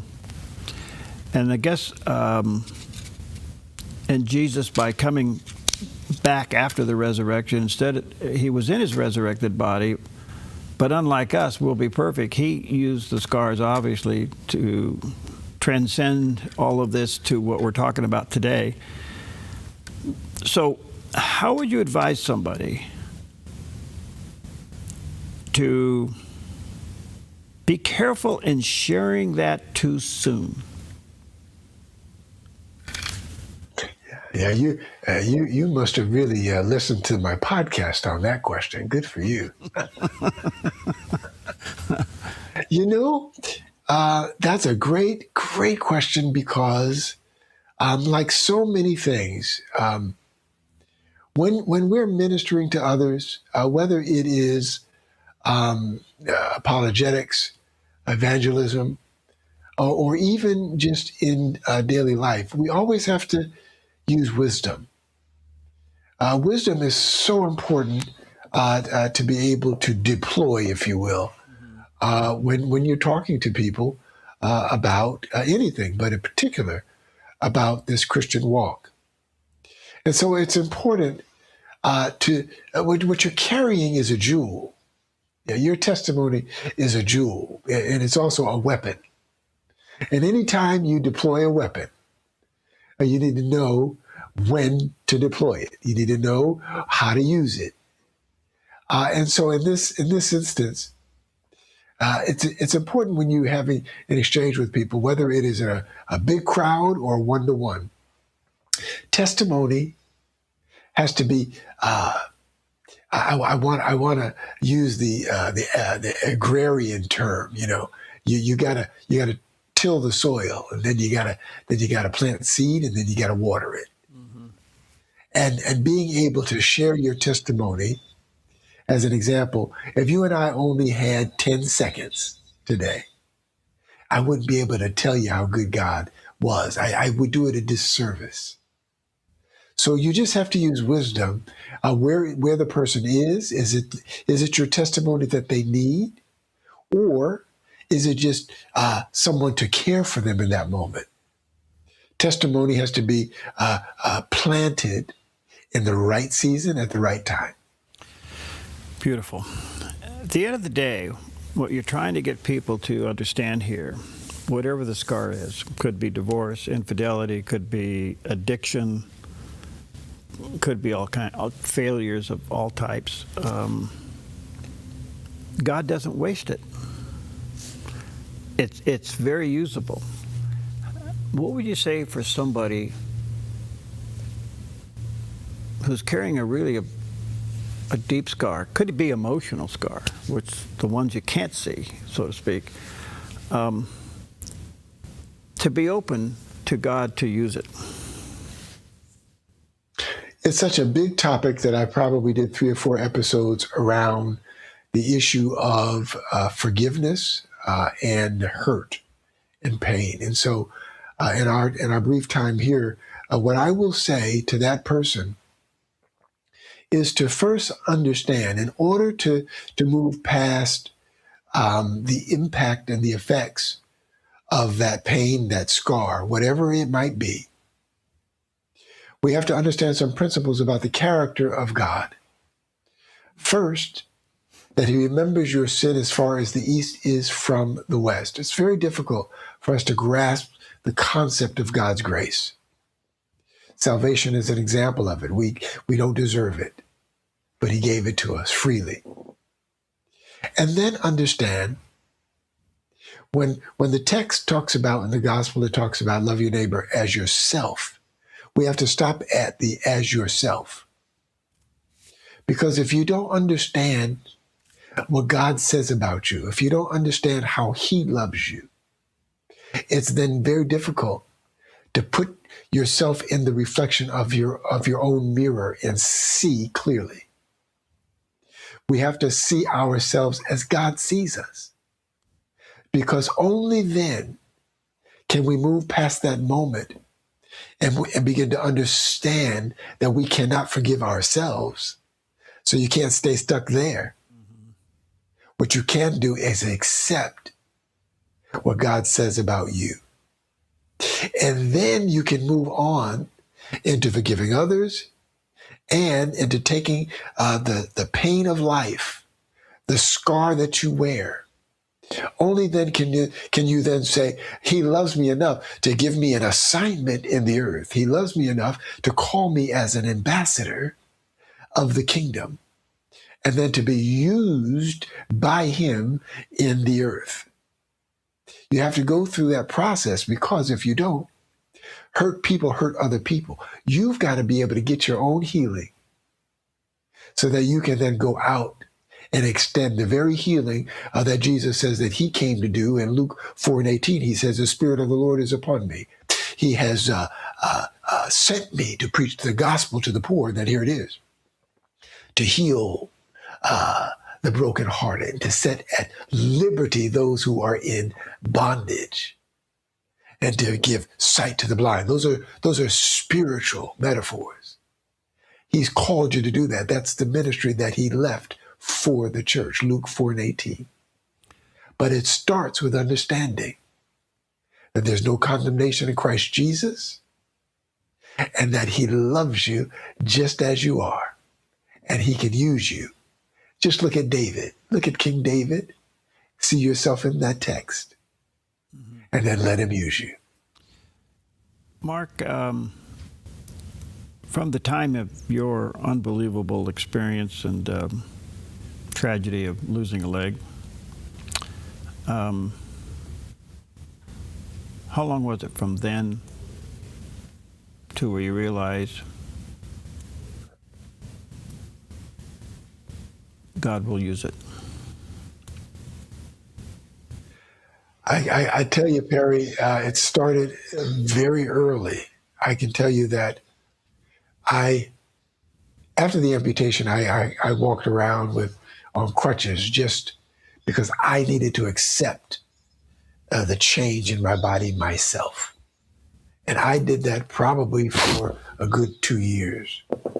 But on the night that I was shot, I had a conversation with the Lord, not knowing what condition I was in. And I lay in that ambulance, and I knew I'd been shot in my lower extremity. And I promise you, it was just as if Jesus was in that ambulance with me, because I said to the paramedic, I said, tell me, will I still be able to have kids? And he looked, he pulled up the sheet, and he said, yes. I said, Lord, I'll stay. I believe it was then that I said yes to whatever the assignment was, and I'm glad I did. Wow.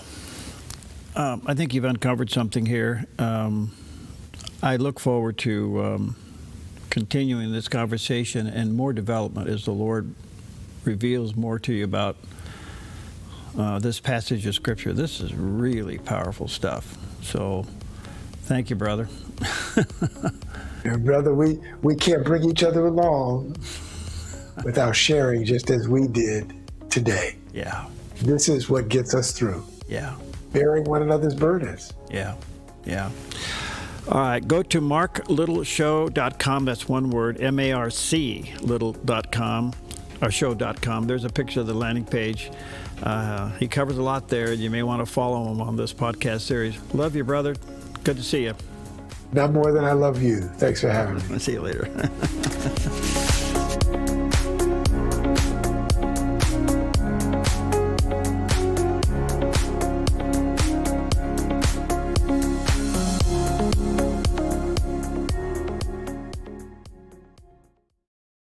At Sweet Tea Express, we've got you covered. Order at the counter and our friendly service staff will do the rest. Burgers, salads, sandwiches, barbecue platters, sides, and more. Smoked, grilled, and served to perfection.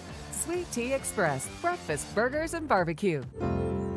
Come fall in love with Northridge Senior Living, where contemporary sunlit interiors meet old world elegance.